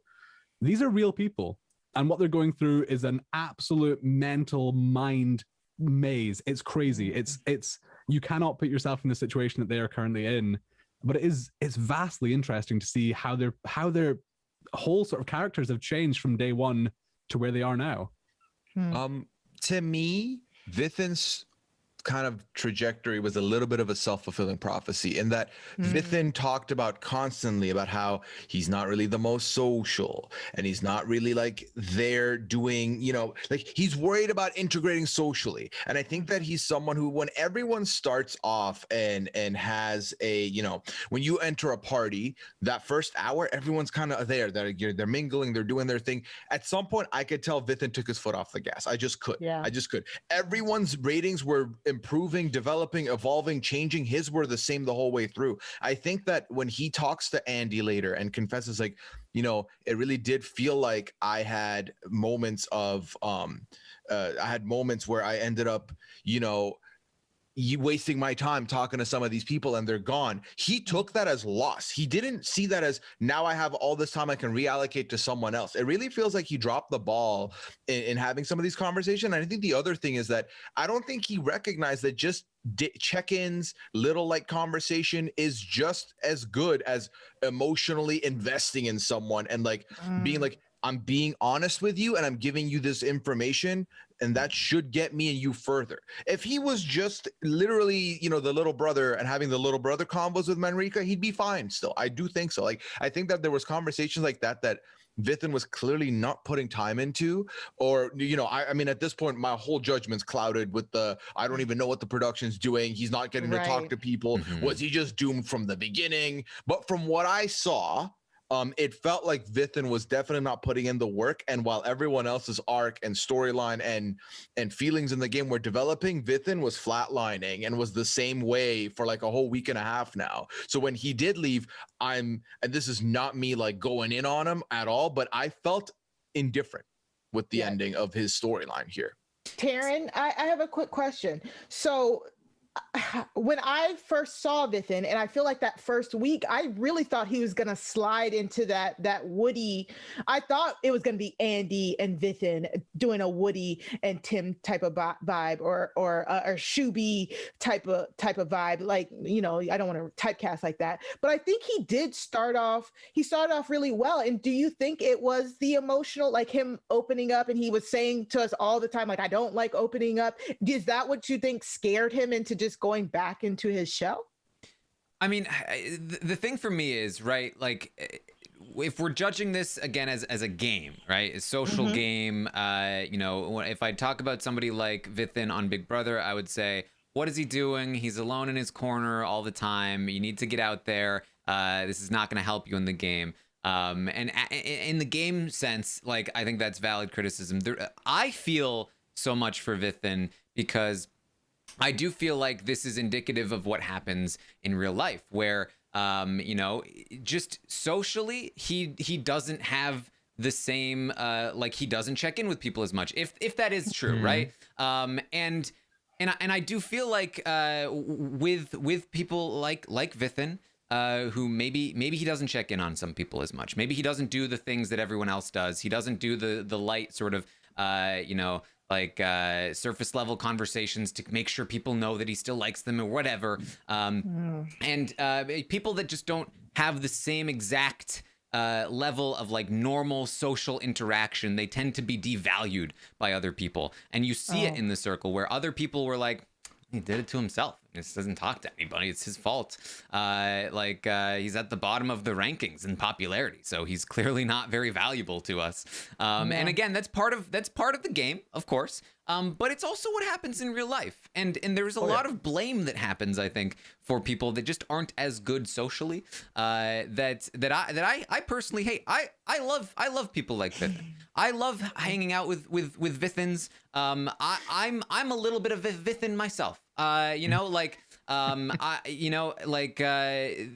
think that just because some people aren't as good at, you know, knowing what to do or having the energy to reach out in the right kinds of ways does not mean that like they're bad people for it. No. Or that they should be devalued in any way. And so I really did feel for Vithin because he got put in a situation where like that is his entire reality. And it must have been really tough. It must have been really tough for him. And you know, I think that's probably why, you know, he came in hoping that he could be, you know, a game player. And then it turned out to find himself, you know, handcuffed in the game and just wanting any kind of genuine connection.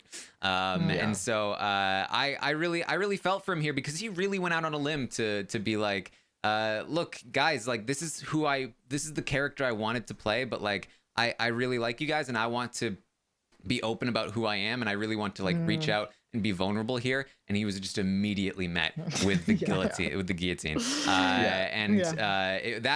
For me, I was not in. For me, I was like, oh, Vithin, no. With Vithin, it's a tough one, and I'm very much still putting this together in my brain, so it might come off as rambling. And if it is, just cut me off. Just like boot me from the podcast. But the way I see it, in a sort of social reality competition show like this is, especially when it comes to the social game, you've got listeners and you've got talkers. Vithin is certainly a listener. And in the early game, that is exactly what you want to be. And I think that's why Vithin, he really excelled in the early game.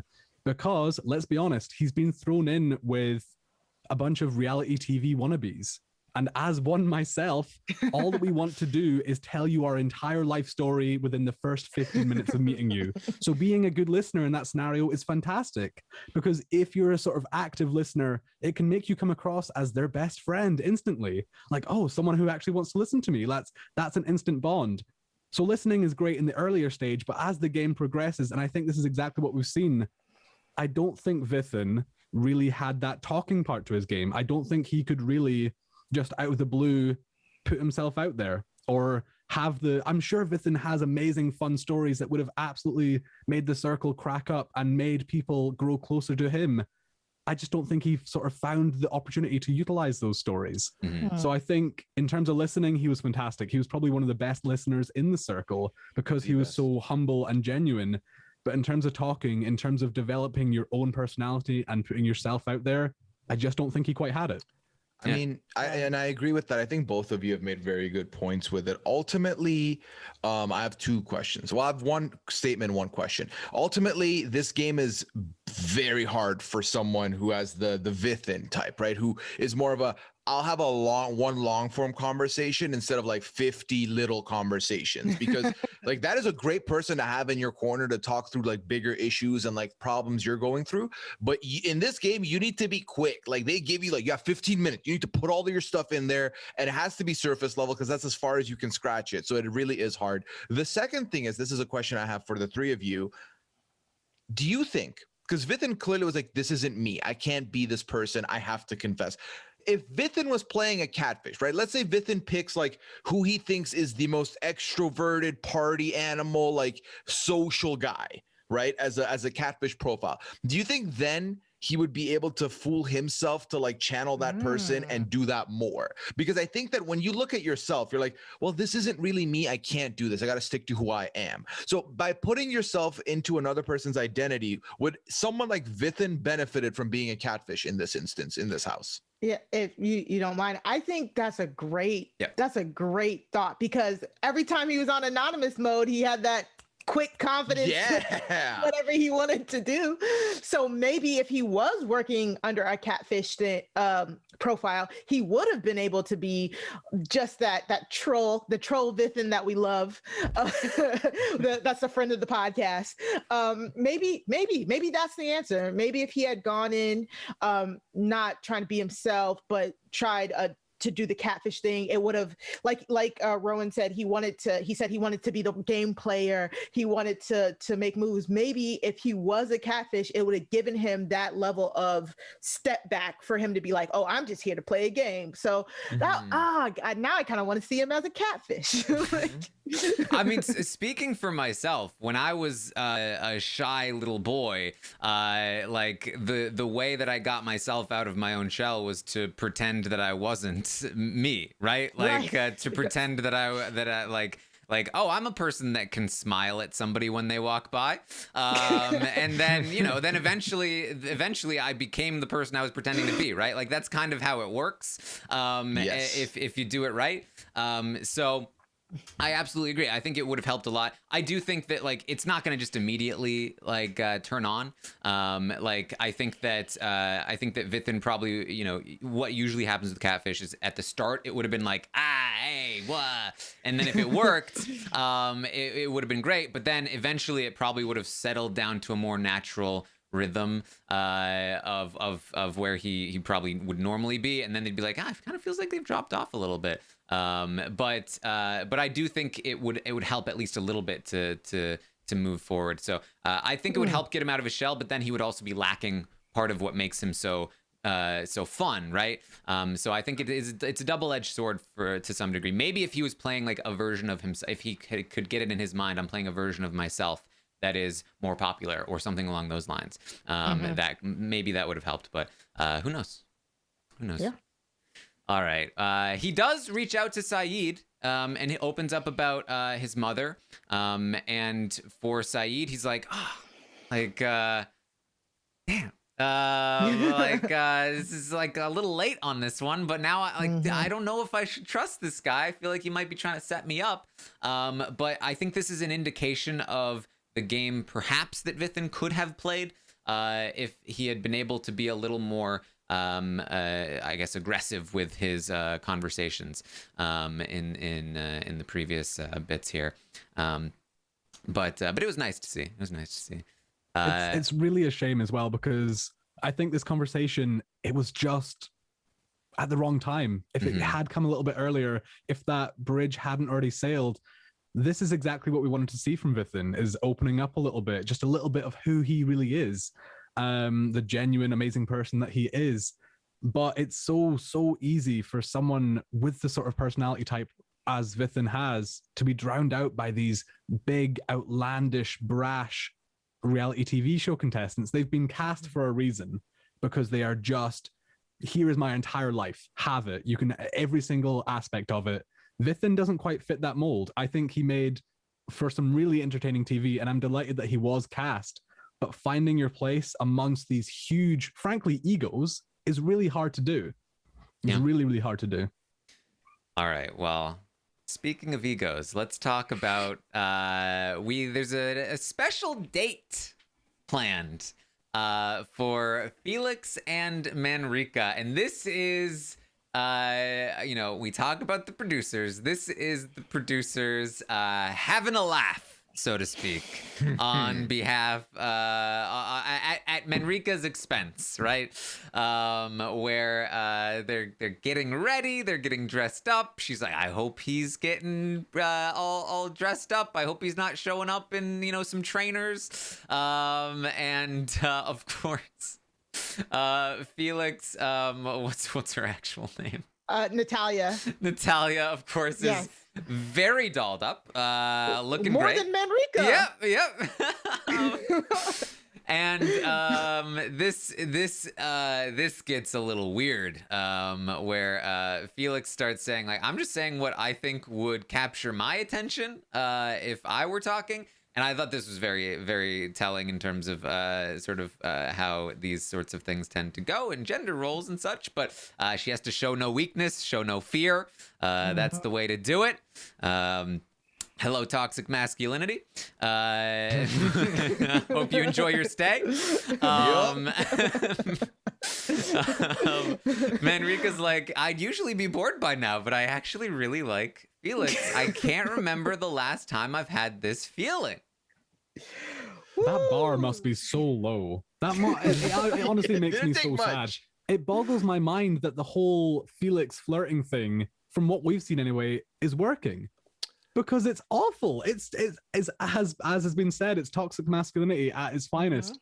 And it's just off the Richter scale of cringe. Yeah. It's awful. It is absolutely awful. But hey, Felix is making it work. Good on you. Like, it's I can't explain it. I can't explain it. I need to close my eyes sometimes because it's that cringy. Yeah.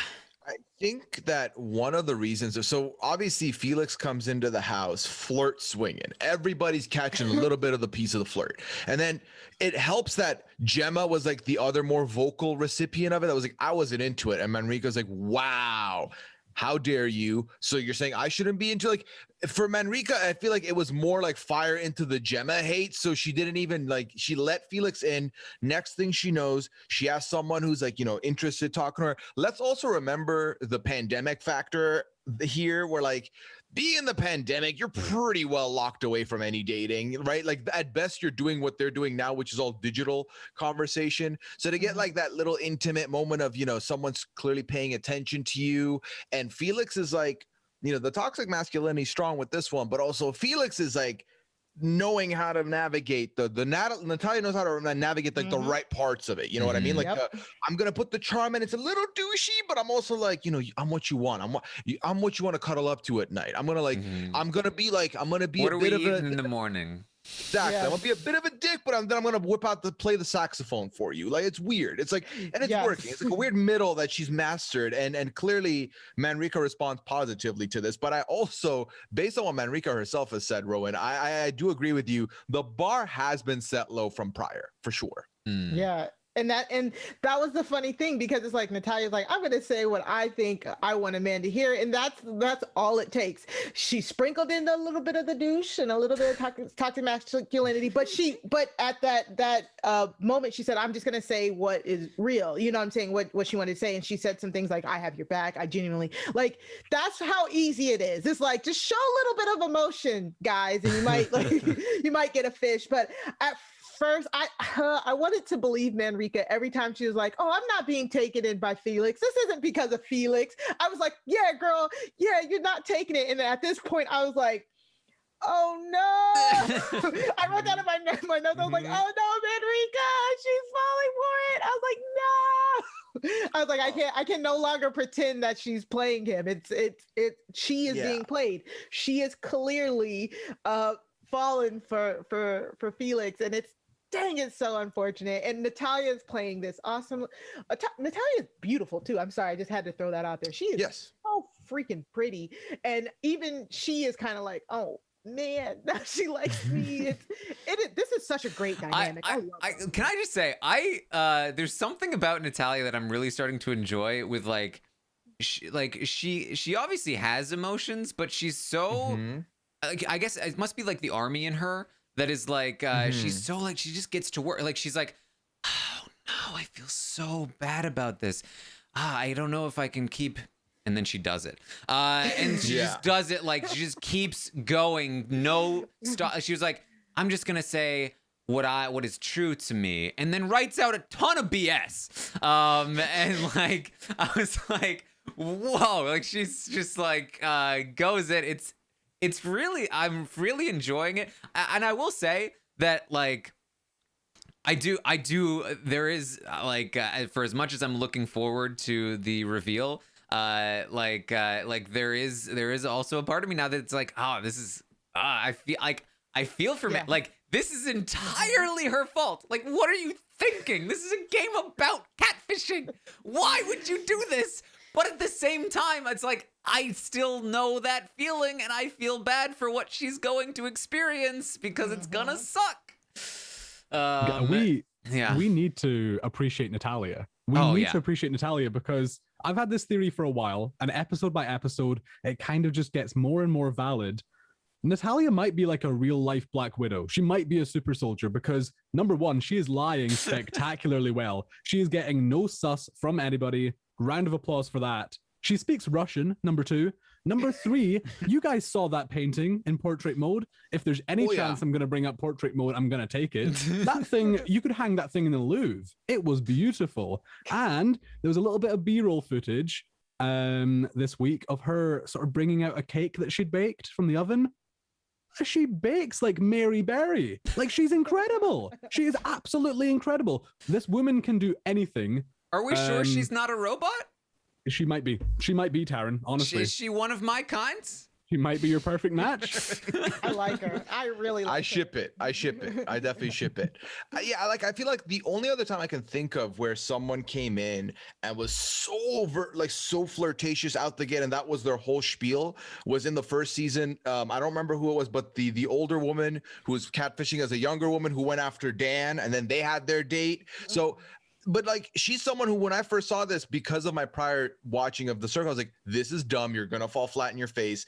And she's just done it masterfully time and time again. And she's literally, if not for her, I'm not joking, we might have had a bit of a steamroll with the OGs just taking the new people out every week, just like every other iteration of The Circle. But she's literally taken control. Like, the new people have taken control over this game now. And it begins and ends with her sliding into Manrika's DMs and taking over Manrika right then and there. Yeah, I have to say, I'm wildly offended that you said the only other time we've seen this on The Circle was in season 1 of the UK, because Alex, aka Adam, the sexy 27-year-old, what what kind of what was it, like, exploration safaris in bed have you done? Is clearly the best flirt on the Circle. But I think that's right when that happened is when I ordered that Men in Black pen to forget it. So I don't know what you're talking about. I've removed that from memory. It's insulting to even count that because it wasn't, at least with the Dan one, they ended up on the date. Like that's how it was decent enough that like they got shipped to that point. No, I will never endorse the Alex flirtation because it was not good. Not good at all. Best Circle content in the history of the Circle, in my opinion. Best fodder for sure, fodder wise, yeah. Going back briefly to the game at hand, correct me if I'm wrong, because I don't know if I'm just seeing this completely differently. Felix has a chance to win this, right? Oh, yes. There's I a think chance. so. Yeah. There's a really big chance. Now, I don't know if the edit is necessarily there because, again, 22 years of UK TV experience, and there hasn't been anything to sort of pull at the heartstrings. There hasn't been a I want the money because. So that if Felix / Natalia gets that, she might be my winner pick. She really might be my winner pick. That is the last cherry on top that she needs because she is just playing this immaculately. She really is. Yeah. And again, I she does say, "Oh, I feel really bad about this," and then spiels stuff that. But I honestly do believe that when she said all she said was like, "I got your back." You know what I'm saying? She didn't say, "Oh, like I'm in love with you." It's something that she would say to Manrika, and she would hope that Manrika would have his back too. So I just think that Felix, great game. You got in with Manrika, and then you maintained your connections with the new players, with Dot, with Femi. Femi is now on board with Felix. So and Andy likes Felix now too. Like that kind of almost came out of nowhere in a sense. So she's done a phenomenal job, and I really thought she was going to be out pretty soon. I thought she was kind of going to be out when she got caught up with the flirting with both Gemma and Manrika. But hats off to her. Hats off to her. Felix is by far my like even beyond Manrika. I'm just so excited for everyone to see Natalia.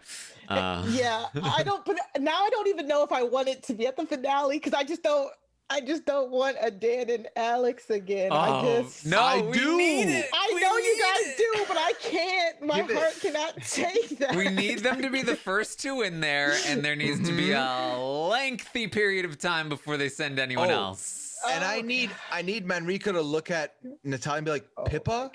No, Felix. I need it. My God. I need it. Mari, if you feel bad, think about all the crimes that Felix has committed against the world of chat up lines. Think of all the war crimes that Felix has committed. They deserve this cringeworthy encounter. They are just made for each other. I'm lying. I want it, but I know I'm just going to be watching it like this. It's going to be so uncomfortable. I can't wait. Oh, yeah. Oh man. All right. We get this kind of throwaway segment about Femi being interested in Pippa. I don't know if that's going to become relevant later, but I mean, let's be real. It was Manrika was taken, and so he moved on, right? Like this. That's what I think. I mentioned it because maybe it's relevant, but it didn't seem like it would be. The real meat here is that we're gonna get to the name dropping game. And this is definitely not gonna work out super well for Andy, as the first one is, who is your Circle bestie? Andy says Saeed. Pippa says Manrika. Femi and Dot both say Felix.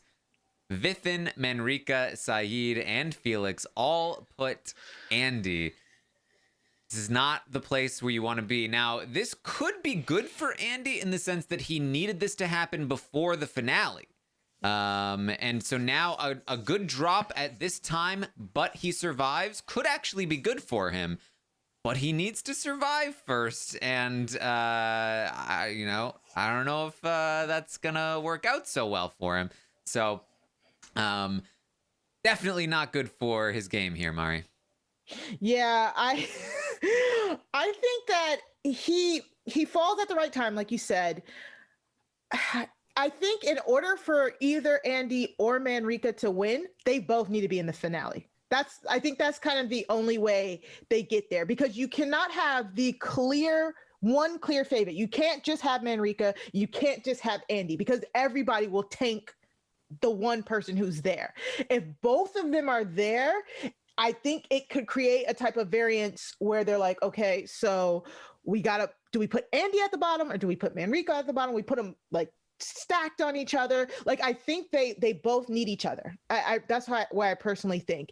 And Andy not making this decision as well is great for him. So I do agree that this is good for him going in. But as we see at the end of episode 15, Manrika might mess up and he might not make it to finale night, and then people will really be mad. Talk about being mad.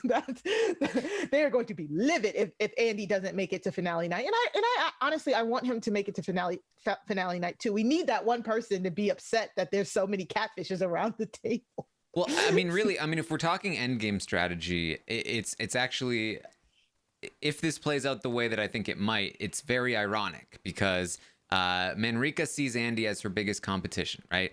Yes. That's going to be part of this name dropping thing. That Manrika says that she really sees Andy as her biggest competition. She's going to say Saeed to play it up, but she really thinks it's Andy, and Andy's going to say that it's her. And she, well. Clearly, guess Andy is in the hit list now. But here's my excuse. But the thing about having your biggest competition in the game is that it's actually good for you. It's actually really good for Manrika if Andy's in the game. First of all, Andy's not blocking Manrika. Perfect. Andy's consistently getting higher ratings than Manrika. That means that Andy, if somebody is rating strategically, Andy is going to be one spot below her in a strategic ranking. That's very good for her. If she does manage to take out Andy, or even just get rid of him from the top spot, she is now the first person to be rated last. And Andy actually is probably going to benefit from this attack if he survives. And if he doesn't, then Manrika only suffers from it and somebody else will benefit from it. Having somebody who is more popular than you is actually a good thing in this game, as long as they're on board with you, which he was. So that's kind of the irony here. And again, more evidence toward like, what a great storyline of Manrika dominating this game, but not understanding the end game. If it plays out that way, which it might not, because it could be completely random. It's so random in the circle sometimes. But it's very interesting, Ron. Oh yeah, this fall from grace is undoubtedly the best thing that could have happened to Andy. And the crazy thing is, I don't think he's maybe switched on game-wise enough to even realize that. It's so rare in the circle that you see one person just ride the crest of this wave of popularity from day one to the finale. It simply doesn't happen.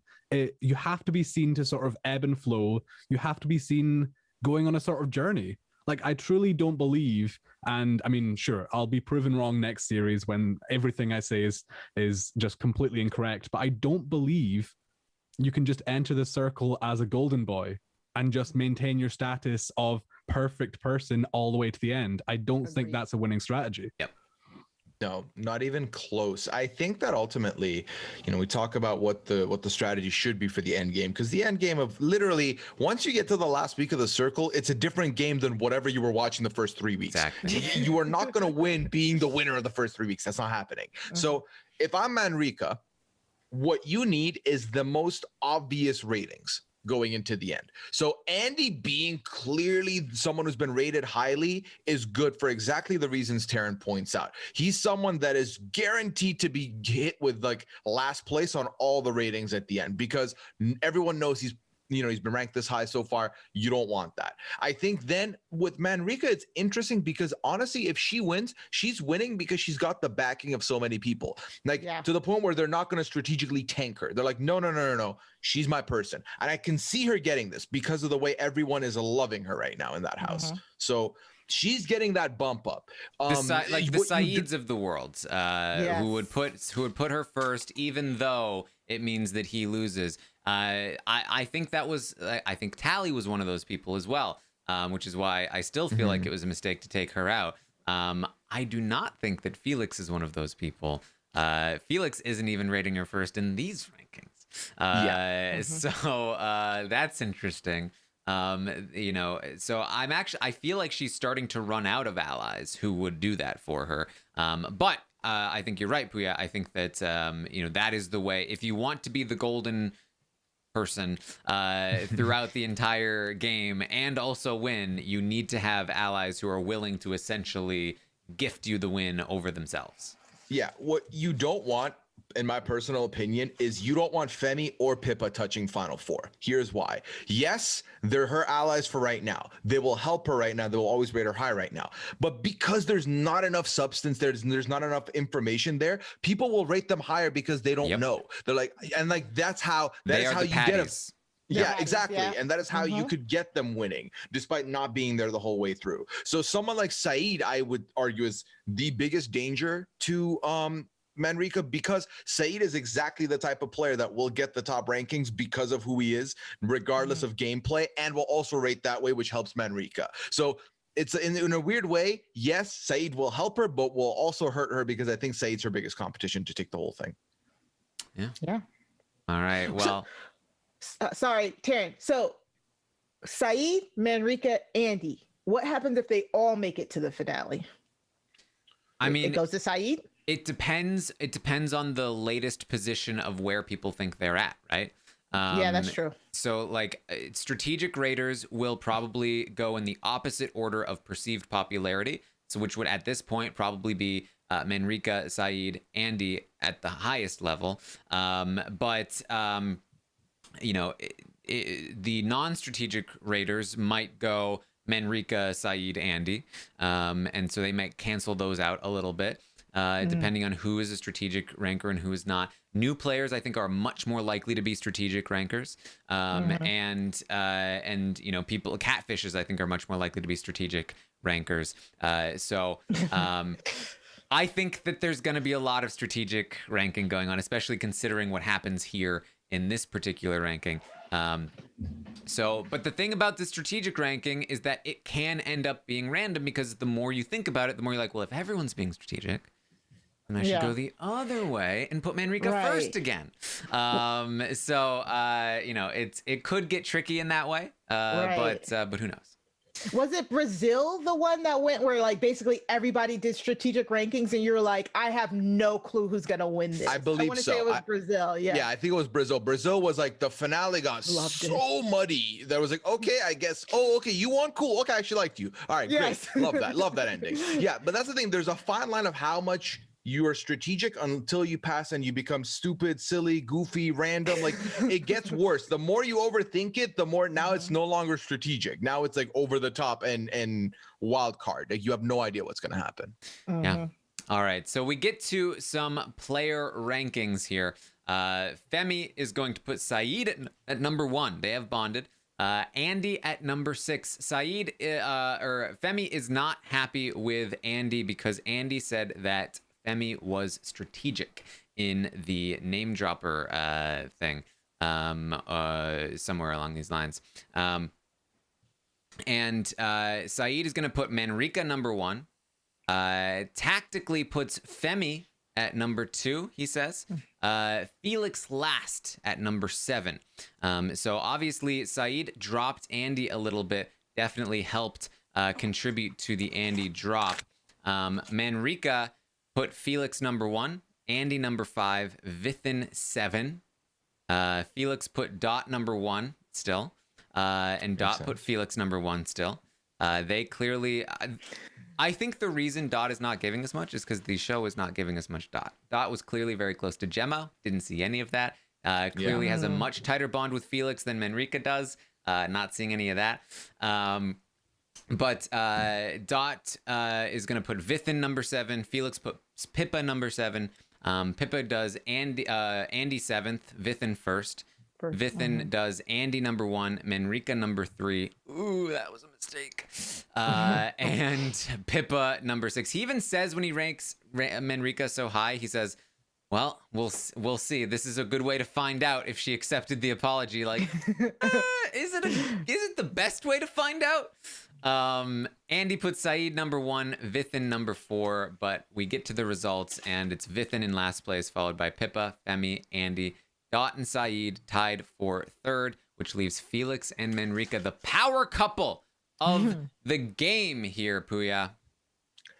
Wild stuff. I mean, they get to go back to the hangout after having a date there, and now they get to just kick someone out. And what a worse time for these two to be the ones to privately talk for Vithin when Vithin has literally confessed, hey, so the thing that people pinned on it being either you or me, yeah, it was Vithin. And he's last right now. Easy pickings. Let's just get him out. And it was the most foregone. Like, these last couple episodes were kind of slow for that reason. It was so obvious what was going to happen. I just felt like I was, it was like riding a lazy river. I was like, okay, I'm here. I'm just might as well like ride it out. Like, that's really what it was.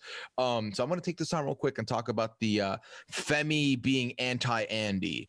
I think this is 100% Femi being like, this is my ticket to getting some footage here. I need to be on, because like, who cares? It's just one throwaway comment. Like, do you really think anyone's seeing you strategic? No, because you just got in here. So it's not a big deal. I think that was part of that. And as far as Pippa goes, bless her heart, but they made us see her put Vithin first, only for Vithin to be last and leave. That is not a good look for Pippa at all. It's like the worst read of the game by Pippa. Yeah. Yeah, I just this is where I was praying. I was like, please do it where they have to do it in front of the whole circle chat and just say save until whoever's at the end is not saved. Like, oh, I was wanting that so badly because it's so different when you have to make that decision in front of a whole bunch of people. And that's why I was so upset, because I still don't, it's the same thing. It's the same blocking. It's just still two people just sitting there making their decisions. And I just, I was gutted. I was gutted that we didn't get the vote to save blocking. Yeah. Well, we get this influencer chat between Felix and Manrika, and I actually really liked this. I thought it was very interesting because obviously Felix is manipulating Manrika into believing that they're in a relationship, but Manrika, under the assumption that they're in a relationship that's real, is also manipulating Felix into doing her work in the game. And so you get this weird situation where Felix, the catfish, the manipulator, is like, she's manipulating me right now. This is weird. Rowan, how did you feel about this? It is really, really strange. It's this sort of back and forth. They do have this inherent trust with each other. Whether that should be valid or not, we'll wait and see. But yeah, it is this really sort of manipulation, but on the down low, manipulation, but on the sly. I can't help but feel, now maybe this is a little bit of revisionist history, considering what happens next in what I consider to be possibly the most exciting part of the week, but we'll get there. I cannot help but feel when you've got Manrika and Felix, who are just so tightly aligned, and they have all the power right now, I feel like this was a missed opportunity to take a shot at the king. And the king at this point in time, I would still consider to be Andy. I think they really missed an opportunity here to really make a big move to potentially propel themselves to the end of this game. But instead, they took out a pawn, effectively. They took out last placed Vithin with no real stance in this game. I mean, I hear that, but I do think that Vithin is actually more dangerous in the end game than Andy is, right? Now, given that Andy's fallen in the rankings, he may not be as he may actually be more dangerous than he used to be. But I think Manrika's actually on point here when she says that she thinks that gunning for Andy may end up exposing her as a game player, and that it could lose her some allies if out of nowhere she goes after Andy. She kind of feels like she needs some support first, which I get. Now, the reality of the situation is I think that she should be trying to prop Andy back up and trying to prop other people back up, because I think that's where that's how you can win the game more often than not. But somebody like Vithin, I actually think strategically it's okay to take Vithin out. Unlike Tally, I don't think this is quite as big a mistake because I do think that Vithin will be ranking tactically at the end, which means he will not be putting Manrika anywhere near the top spot, in my opinion. But I don't think many people would anyway. So I don't think it's that big of a deal. And you might as well get somebody who might put you maybe toward the middle instead of the very bottom. But I don't know. What do you think, Pooya? All right. Well, Andy or Vithin, or was there another move? What do you think about the decision here to what should they have done with the blocking? So it's funny because it was very clear once Natalia, aka Felix, realizes, oh, you are not going to let me take out the newbie I would want to take out. Right. They took Femi off the table. They took Pippa off. I feel like the correct move would have been one of them, but they're clearly both thinking this is endgame pieces that only I can monopolize. They're fresh. I can put my claws in and claim dibs. So that's not happening. Leaving Andy and Vithin. Obviously, Vithin is a far more dangerous endgame player because of the fact that, again, we talked about the not knowing where they rank. He's been ranked so bottom the whole time that he gets the benefit of probably getting moved up. If he's at the 4, he gets ranked first because it's Vithin. No one's going to waste their first place on Vithin. So that's not good there. I think ultimately for the short term, it wasn't Manrika's best interest to keep Andy simply because Andy's never going to come after Manrika. Andy's never going to come after Felix and the Felix-Andy relationship is one that I feel like they've just not shown me enough. I feel like I don't know why they're so closely bonded, but I've been told they are, and I'm just going to believe it and move on because that is something that we don't get enough of. So ultimately for the short-term gains, it makes sense for them because they might get influencer again and get another shot. I think the both of them are well enough insulated that we could see them in those first and second podiums again. So, I mean, optimally, they were not the influencers this round because you look at it and it's like, yeah, you both would have been fine with anyone. So you really didn't need to be the one making this decision. But I think with what they were left with, Vithin was the easy cop out to get someone out who literally you also have a justified reason of, oh yeah, he's the one who lied on our relationship and put that statement out. So if anyone's asking, that's an easy decision to make. And no one's going to be mad at them for getting rid of Vithin. Whereas like you get rid of Andy, you have to answer to Uncle Saeed and you don't want to make Uncle Saeed upset. Yeah. I kind of feel like for me, I feel like maybe the right call was taking out one of the new players. Whether it was Pippa, you know, who Manrika sure she was working on, but like Manrika doesn't really need people. In fact, losing Pippa, making it seem like she's coming after the new players, maybe that makes Femi rank Manrika a little lower next time. A little bit worried that she might come after him next. And she doesn't have Pippa rating her near the top anymore either. That's great. She needs a little hit in the rankings right before the finale. That would be a good move for her, I think. So I actually do feel like that was kind of, I feel like that was the call. And let Andy rise back up before the end to be like, okay, you thought you took him down, but he's still so popular. You can't trust that he won't win this game if you don't rank him low. And then have that kind of propel her up there along with Saeed's support and some other things. I feel like that was the move I think I would have tried to make there in this spot. But obviously when you look at it outside of the finale strategy, it makes a lot of sense in terms of like what she's doing to maintain a tight control over the house. Like she is definitely and this is another part of her story arc that I'm loving, is that like the power that she is holding in this place has like really started to like get to her head, and she's starting to like go off on like these power trips of like, you don't talk to anybody that I don't tell you to talk to yet. If I tell you to trust someone, then that's the person you should trust. And it's getting very, very fun. But they do block Vithin. Andy is not okay with this. Andy says that's sly. Vithin goes and visits Andy, and this only makes him more upset because Vithin is dressed up in what was it, a bear costume? A bear costume. And he's just adorable. And Andy feels like man, Manrika just did him dirty. It's no good. Yeah. It was sad. I agreed with Pooya in a sense, like he wasn't giving us much of anything because production apparently wouldn't let him.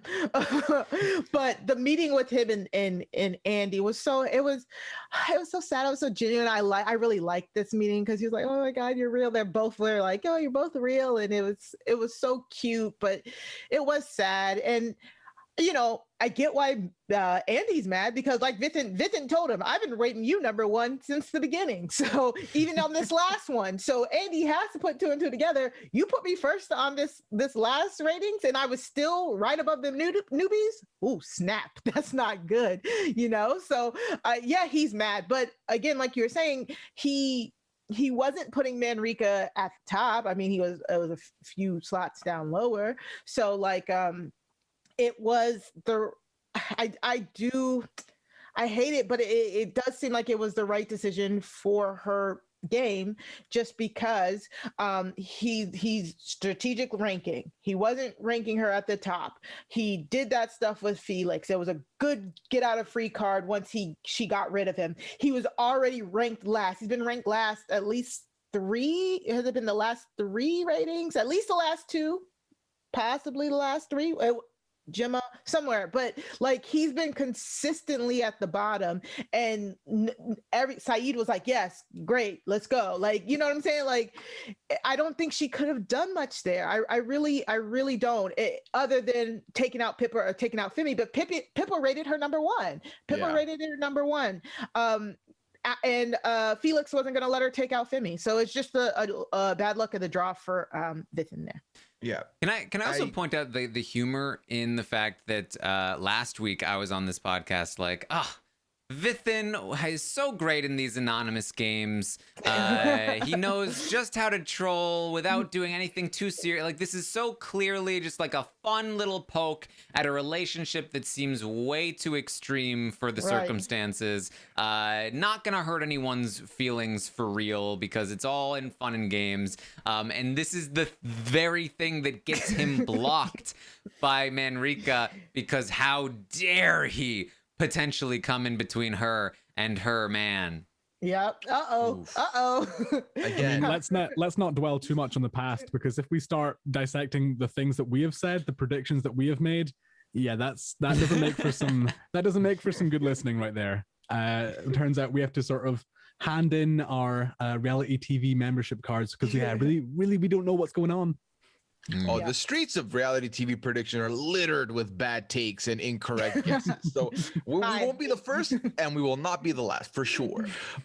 As far as the funny thing with Andy to me goes, he's very upset about this Vithin thing, clearly. But it's funny because he had a first row seat into Vithin confessing to Manrika in the group chat with him, and he literally took someone else out for the exact same thing of, you confess. So I was like, Andy, you can't be that upset because you kind of did this yourself too. So like, slow your roll on that one for sure. There's a little bit of, you need to like think about the fact that it's very similar to what you have done in the past. So that's fine. The other thing I want to say is that it's very clear based on the fact that Vithin rolls out in the bear costume, and the multiple times that Vithin's talked about his costumes, they were, in his mind, this was a big arc of his. The whole, I'm a costume guy, I've been wearing these. He's, in every introduction he's had with any new players, like, yeah, I'm a big costume enthusiast. But I feel like we didn't either they didn't show us when he was wearing the costumes in the house,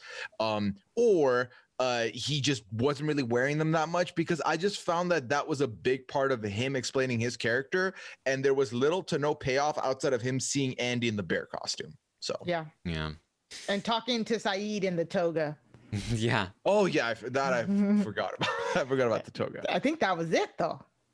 Well, it was here and there, but I mean, if I'm production, like, give this man as many costumes as he wants. Like, let him every single day, give him a brand new costume. Yeah. You know what? Spend some of the budget on the costumes as well. It's funny. It's like an easy hit. All right. Well, Vithin leaves a message. He says he made one small mistake, so watch out, because that can be all that gets you. Felix is now regretting it. She feels bad. Saeed feels bad for calling him a snake. And Andy says in the circle chat, Vithin came to see me. He was upset. But I know you made the call that you had to make. But that was not supportive enough for Manrika. She says, how dare he? She says, nobody knows what a terrible thing Vithin has done to me. And I'm not the kind of person that's going to go and spread that. But obviously I was justified in what I was doing. And Andy knows I was justified in what I did. And so he should have done more to support me in this circle chat. And this, like, she is truly mad with power at this point. Like, how dare he not grovel at my feet? Dracarys! I think that is the perfect. There's no better way to describe it than she has gone overboard. She's gone power crazy, and I mean, I'm here for it. And God, we've got to dive into it because, guys, I am so excited. We're on the cusp of talking about it, but we've got two titans of the circle, and they are about to go to war. That was what we left on in the sort of upcoming episode. That is what we've got to look forward to. This final week of the circle might be the best we've ever seen. It honestly, it's set up so well. The king and the queen, they're about to go to battle, and I cannot wait. It's gonna be Daenerys fun. Season 8, she went full on, like, forget this last 7 years of character building. Yeah. And meanwhile, you've got Saeed in the corner. Khaleesi, please. Truly, you're the best. He really is. It's so funny. This is so amazing. Oh no, Saeed. Oh no, not Bronn. What am I thinking? That's not Bronn. Sir Bronn's Jorah. the other guy. Jorah. He's Jorah. Yeah. He's Jorah. So Andy does talk with Manrika. He feels like he's being honest with her, and then she's clearing up the situation. He didn't realize how much it impacted her. He says it's understandable. However, she feels like he is lying to her. And she says that this. Well, now I'm gonna not have to. I can't rate Andy high anymore after this. After all of this, like, you already rated him low last time. What are you talking about? Saeed is gonna talk with Felix, and Felix explains the Vithin thing to Saeed, and he's like, I knew he was a snake. Now I don't feel bad. And Felix says that he will support Saeed to the end. That there's a connection here, and that leads us into Ballsy Bingo. And I'm realizing now this is when Andy called Femi a strategic player, which means that I think that we're onto something here, because Femi had already rated Andy last in the previous ratings prior to the strategic comments. So I think we're again getting another situation where somebody is using things as a reason to justify existing ideas about other people here.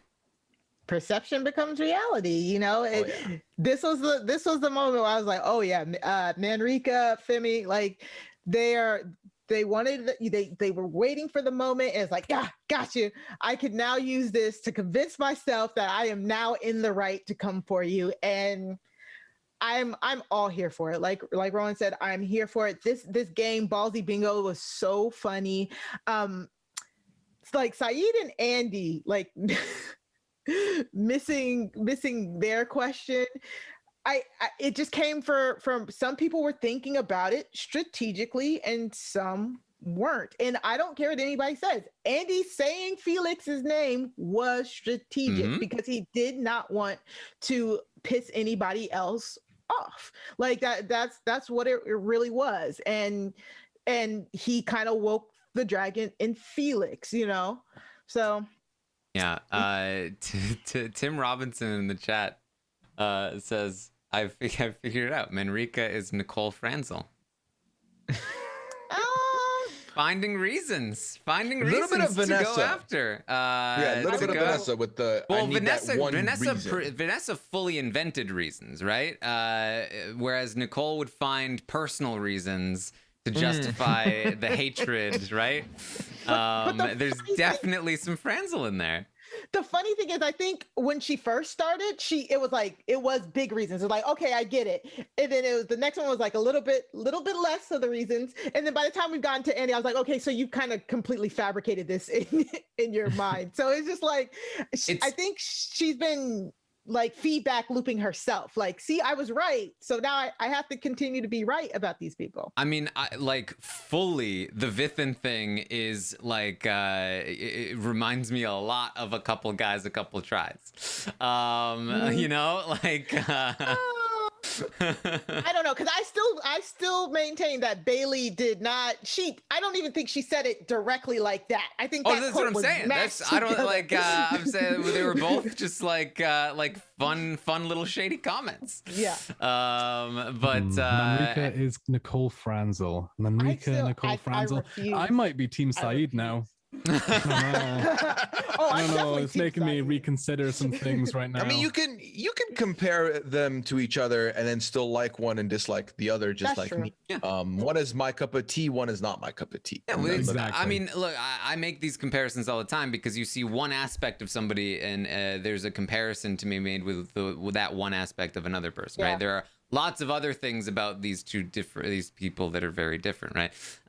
Good job, Tim. Yes, I think it's a fun comparison for sure. So Saeed did say that Manrika was the strategic player, so he's going to go and explain that comment to Manrika, and then does eventually, and this was surprising to see because this never happens with Manrika where her mind is changed on something, but all it took was for Saeed to say, I want you to win the most. I don't care about winning myself. I'll put you ahead of me every time. And she was like, what a great guy. You know, he's such a wonderful person. Wow, look at that. I mean, the only thing that someone needs to do to get an apology or to change Manrika's opinion is to literally promise to throw their entire game away. It doesn't take much. No, not much. She's not asking for much, really. It's really, so many people have not done that for her in the past that it's just rude, like, frankly. It's so refreshing to finally have somebody who's willing to. Exactly. That's all she wanted, Taran. Yeah.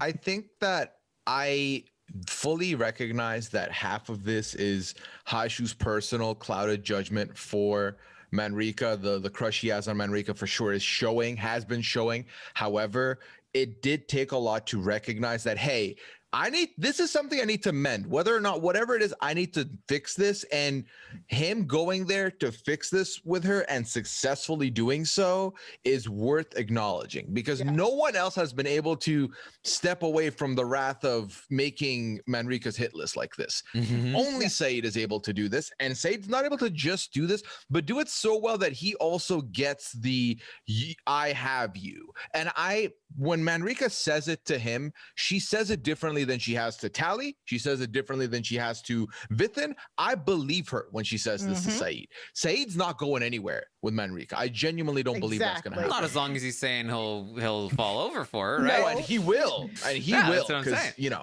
Taran and Rowan are underselling the connection that Hashu and Manrika have. It is a instant connection, and I am praying that after the show they get together. Like, once that's the ship. That is the ship. She said it. She's like, I don't know what this connection is, but they both said, they're like, it's just so deep. You could just feel it. And she's like, I don't care. She's like, if it's his son, I don't care if Saeed's a catfish, if it's his son or his daughter, whoever it is, they're going to be in my life forever. And I'm like, boom. Yes. Yeah. She said that after he said he would give up his game for her. Before that, she was saying, oh, look at Saeed licking Andy's arse. What a terrible person. It is. I love connection, Taran, and you will not convince me otherwise. Oh my God. It is a vibe. I've just thought as well, I'm thinking a way down the road now, but like we might need to invest in bomb shelters or sort of like nuclear like bunkers, because if it pans out that Saeed throws away his game and Manrika walks away with a win, Twitter is going to be a nuclear war zone. It is not going to be an okay website to go to. It will be war. And I kind of want to see that.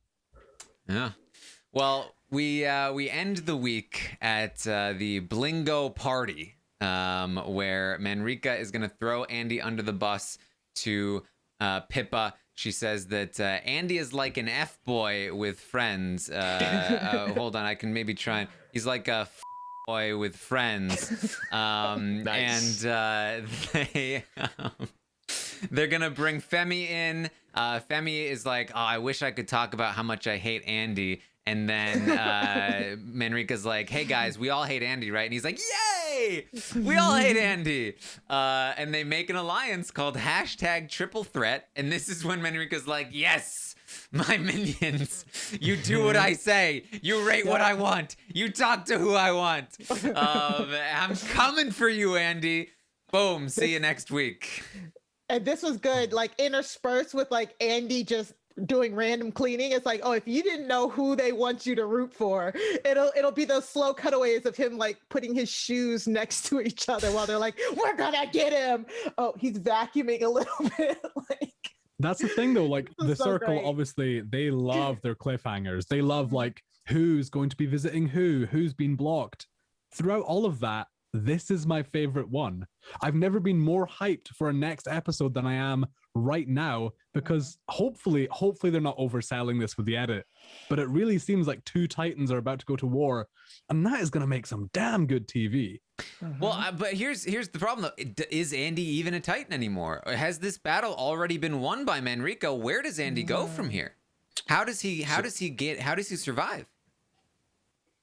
There has to be a twist, Saeed. right? It's got to be a twist. That if he gets saved, it's got to be a twist that saves him. If he gets saved, it's an instant blocking, right? I think that's the biggest one. Because like right now, if any of Pippa, Femi, Manrika, Felix, if any of them four win it, he's gone.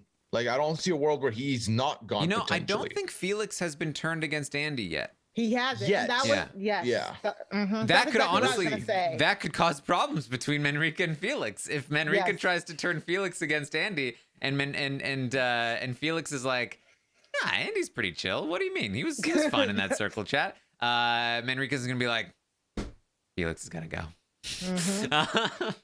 That That'd be is fun. exactly what I thought. I was like, if it goes Manrika, Pippa, and Femi, and if Peppa, Pippi, like all the names. if they grab Felix, if the four of them manage to convert Felix, it's a done deal. One of the four of them are winning. If Andy can get his claws into Felix long enough so that Felix isn't completely turned by Manrika, which is easy because Felix already recognized that he was being manipulated by Manrika. I think it can happen. So just Andy goes to Felix, saves Felix. That's where we get our battle. I think. Oh, I'm so excited. I don't care. So it'll all come down to where do Felix and Dot lie in all of this Andy stuff, because they're clearly together. Number one rating all the way through. They made a pact the minute they came in. They're together. Manrika's got the new people riled up, ready to go after Andy. Saeed likes both. So ultimately, where do Felix and Nana Dot go? And if they hear stuff, will they be able to put it together? Tell Andy, tell Saeed. Like, is it good? Because there's 7 of them now.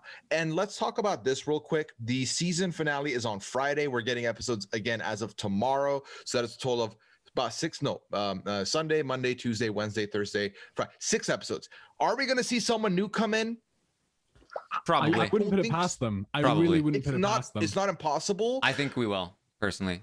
We usually get someone new in like the last 3 episodes, right? Like right. The dude and his mom showed up last season in like Oh my God. the God. third And to then last the US. episode. Yeah. Yeah. TV producers are cruel. They will certainly chuck someone just a lamb to the slaughter. You have literally 0 chance of winning, but we need a twist. We need something to happen. I hope they don't, and they don't give us like, because if they do, they'll obviously give us a double blocking and like the stuff, right? So they'll give us that stuff, which is, those are fun fireworks for sure. But right now, I feel like we got a couple dullard episodes that are setting us up for a grand finale, which I think will be a lot of fun and a lot of hills and valleys. So hopefully they don't do that, because it will pause the inevitable. And then before it hits, we're gonna get the finale. And it's like, well, show's over. So I hope they don't give it to us, but I can see them if they're introducing anyone, that has to happen tomorrow or Monday. I just don't see it going beyond that. I mean, last season, in season 2, right? They did a what was it? A final 6, or was it a final 5? Yes, because there was James, Patty, and I think it was a final Georgina. I think it was a final 5. And then Woody and Tim. And Ellie was blocked before the final. Ellie was the last one before the finale. Yeah. So there's only 7 people right now. So it would have to follow another 2 blocked people heading into the finale, if they were going by that. But I think in the US they did a 6. Did they do a 6 in the US? I don't even remember now. Maybe they didn't. Maybe they did 5 again. So if it's 5 people. If it's 5 people, then I think it's possible we don't add anyone else. But we're already 1 episode in. Like, it wasn't like somebody just got blocked. We're already an episode past a blocking. So yeah, I would expect at least 1 more person personally, but we'll see. Yeah. Well, they've only brought in people in pairs, right? They brought in Felix and Nana Dot, and then they brought in Femi and Pippa. So if we get a immediate 2 people come in next, then I do think we'll see a double blocking right out the gate for sure. So we'll see. But it sucks because they'd be immune for it. Yeah. Oh, we will definitely be left with like it is not impossible that the final 4 ends up being Femi, Pippa, and the 2 new people. Like, that is not impossible yet. Like, we could have been talking up Saeed's game for 3 weeks only for Saeed to not even touch it, not even come close. So that is, again, the inherent flaw with the circle ends up being this, where people that you've had your heart set on and been rooting for from the jump will not be there, and then people who you've not even had the chance to learn their name are gonna be in the end. It's very possible. I think I would hope that we get 2 people, we get maybe the secret influencer blocks 1 person, then we get the double blocking. Yeah, could be. That would give us back down to 5. As long as we get fireworks, I'm happy. As long as there are some arguments, just some reality TV goodness. I mean, we've already established the circle is the wild, wild west of reality TV. We can't predict what's going to happen. We don't even really know the perfect way to play the game. There isn't really a go-to structure. Great. So, frankly, I'm just going to sit back and watch the mess unfold, and I honestly cannot wait to talk about it. I truly feel in my bones we are on the cusp of something that could be potentially really exciting, a really good week of reality TV, and I'm excited. All right. Well, let's hope that it pans out well for us here as we head into the final week of the Circle UK Season 3. We will be back next week, Saturday at 2 p.m. Eastern, to discuss the ending of the show. Then it's not going to be too much further away. Only 2 weeks from now-ish, sometime, what is it, the 14th, I think? 11 days from now? So, yeah, something like 11 days from now, we're going to get the Circle US. So, if you want more Circle will be here. We'll circle back to it. It'll be a one big circle of Circle, and the circle will never end. It's the circle of life. It'll be very fun. Make sure you come and join us next week. You can also find plenty of Big Brother coverage going on if you're interested in that. Yeah, we're going to have some fun. You can find me on Twitch, twitch.tv/Taran Armstrong. I do tons of stuff there. Rowan, where can people find you? They can find me on all the usual horrible social media places. But yeah, I mean, honestly, thank you guys for listening. This has been a long one, so thank you for listening to our rambles. I truly feel like we are on the cusp of something special, so you're gonna want to tune in next week, because I could not think of better people to break down all the madness with. All right, Mari, where can people find you? You can find me on Twitter at Mari Talks Too Much, 2 like the number 2. You can also find the Wrestling RHAPup podcast on Twitter at Wrestling RHAPup. You can hear me every week on the Wrestling RHAPup podcast. Me and my co-host Matt Scott, just diving into the weird, wonderful world of wrestling. Please come and check us out. Even if you watch, if you don't watch, we try to make it fun for you guys. And hopefully, I'll be on some more BB Can coverage and just popping up. popping up here and there. All right. And Pooya. People can find me on all major social media platforms: Twitter, Instagram, Twitch.tv. It's Pooyaism for all of those platforms. As far as podcasts go, I talked with Rob once again this week about 90 Day Fiancé. We're about to, I believe the finale's this upcoming week. So we'll be talking and wrapping up season 8 of 90 Day Fiancé. Definitely check that out. And then I got back together with Liana once again, and we continued our coverage of season 5 of The Masked Singer. Again, it's been a fun season. The last reveal had me having feelings. We definitely talked about it on the podcast, so definitely check that out. And as far as quick PSA for those of you who are watching the Circle UK, definitely go onto the Circle's Twitter page and look at the reveal room stuff where they the blocked people react to everyone in the house and see who the catfishes are. There's been Tally was the best video for me. Yeah. She was Easily, phenomenal. Tally was easily the best, Dang, wasn't she? I gotta watch. Yeah, and like then Vithin and Gemma also had their takes. So definitely check those out. They are worth your time. And of course, Taran, happy birthday once again. Thank you. All right. Thank you guys so much for joining us this week. We will see all of you next time.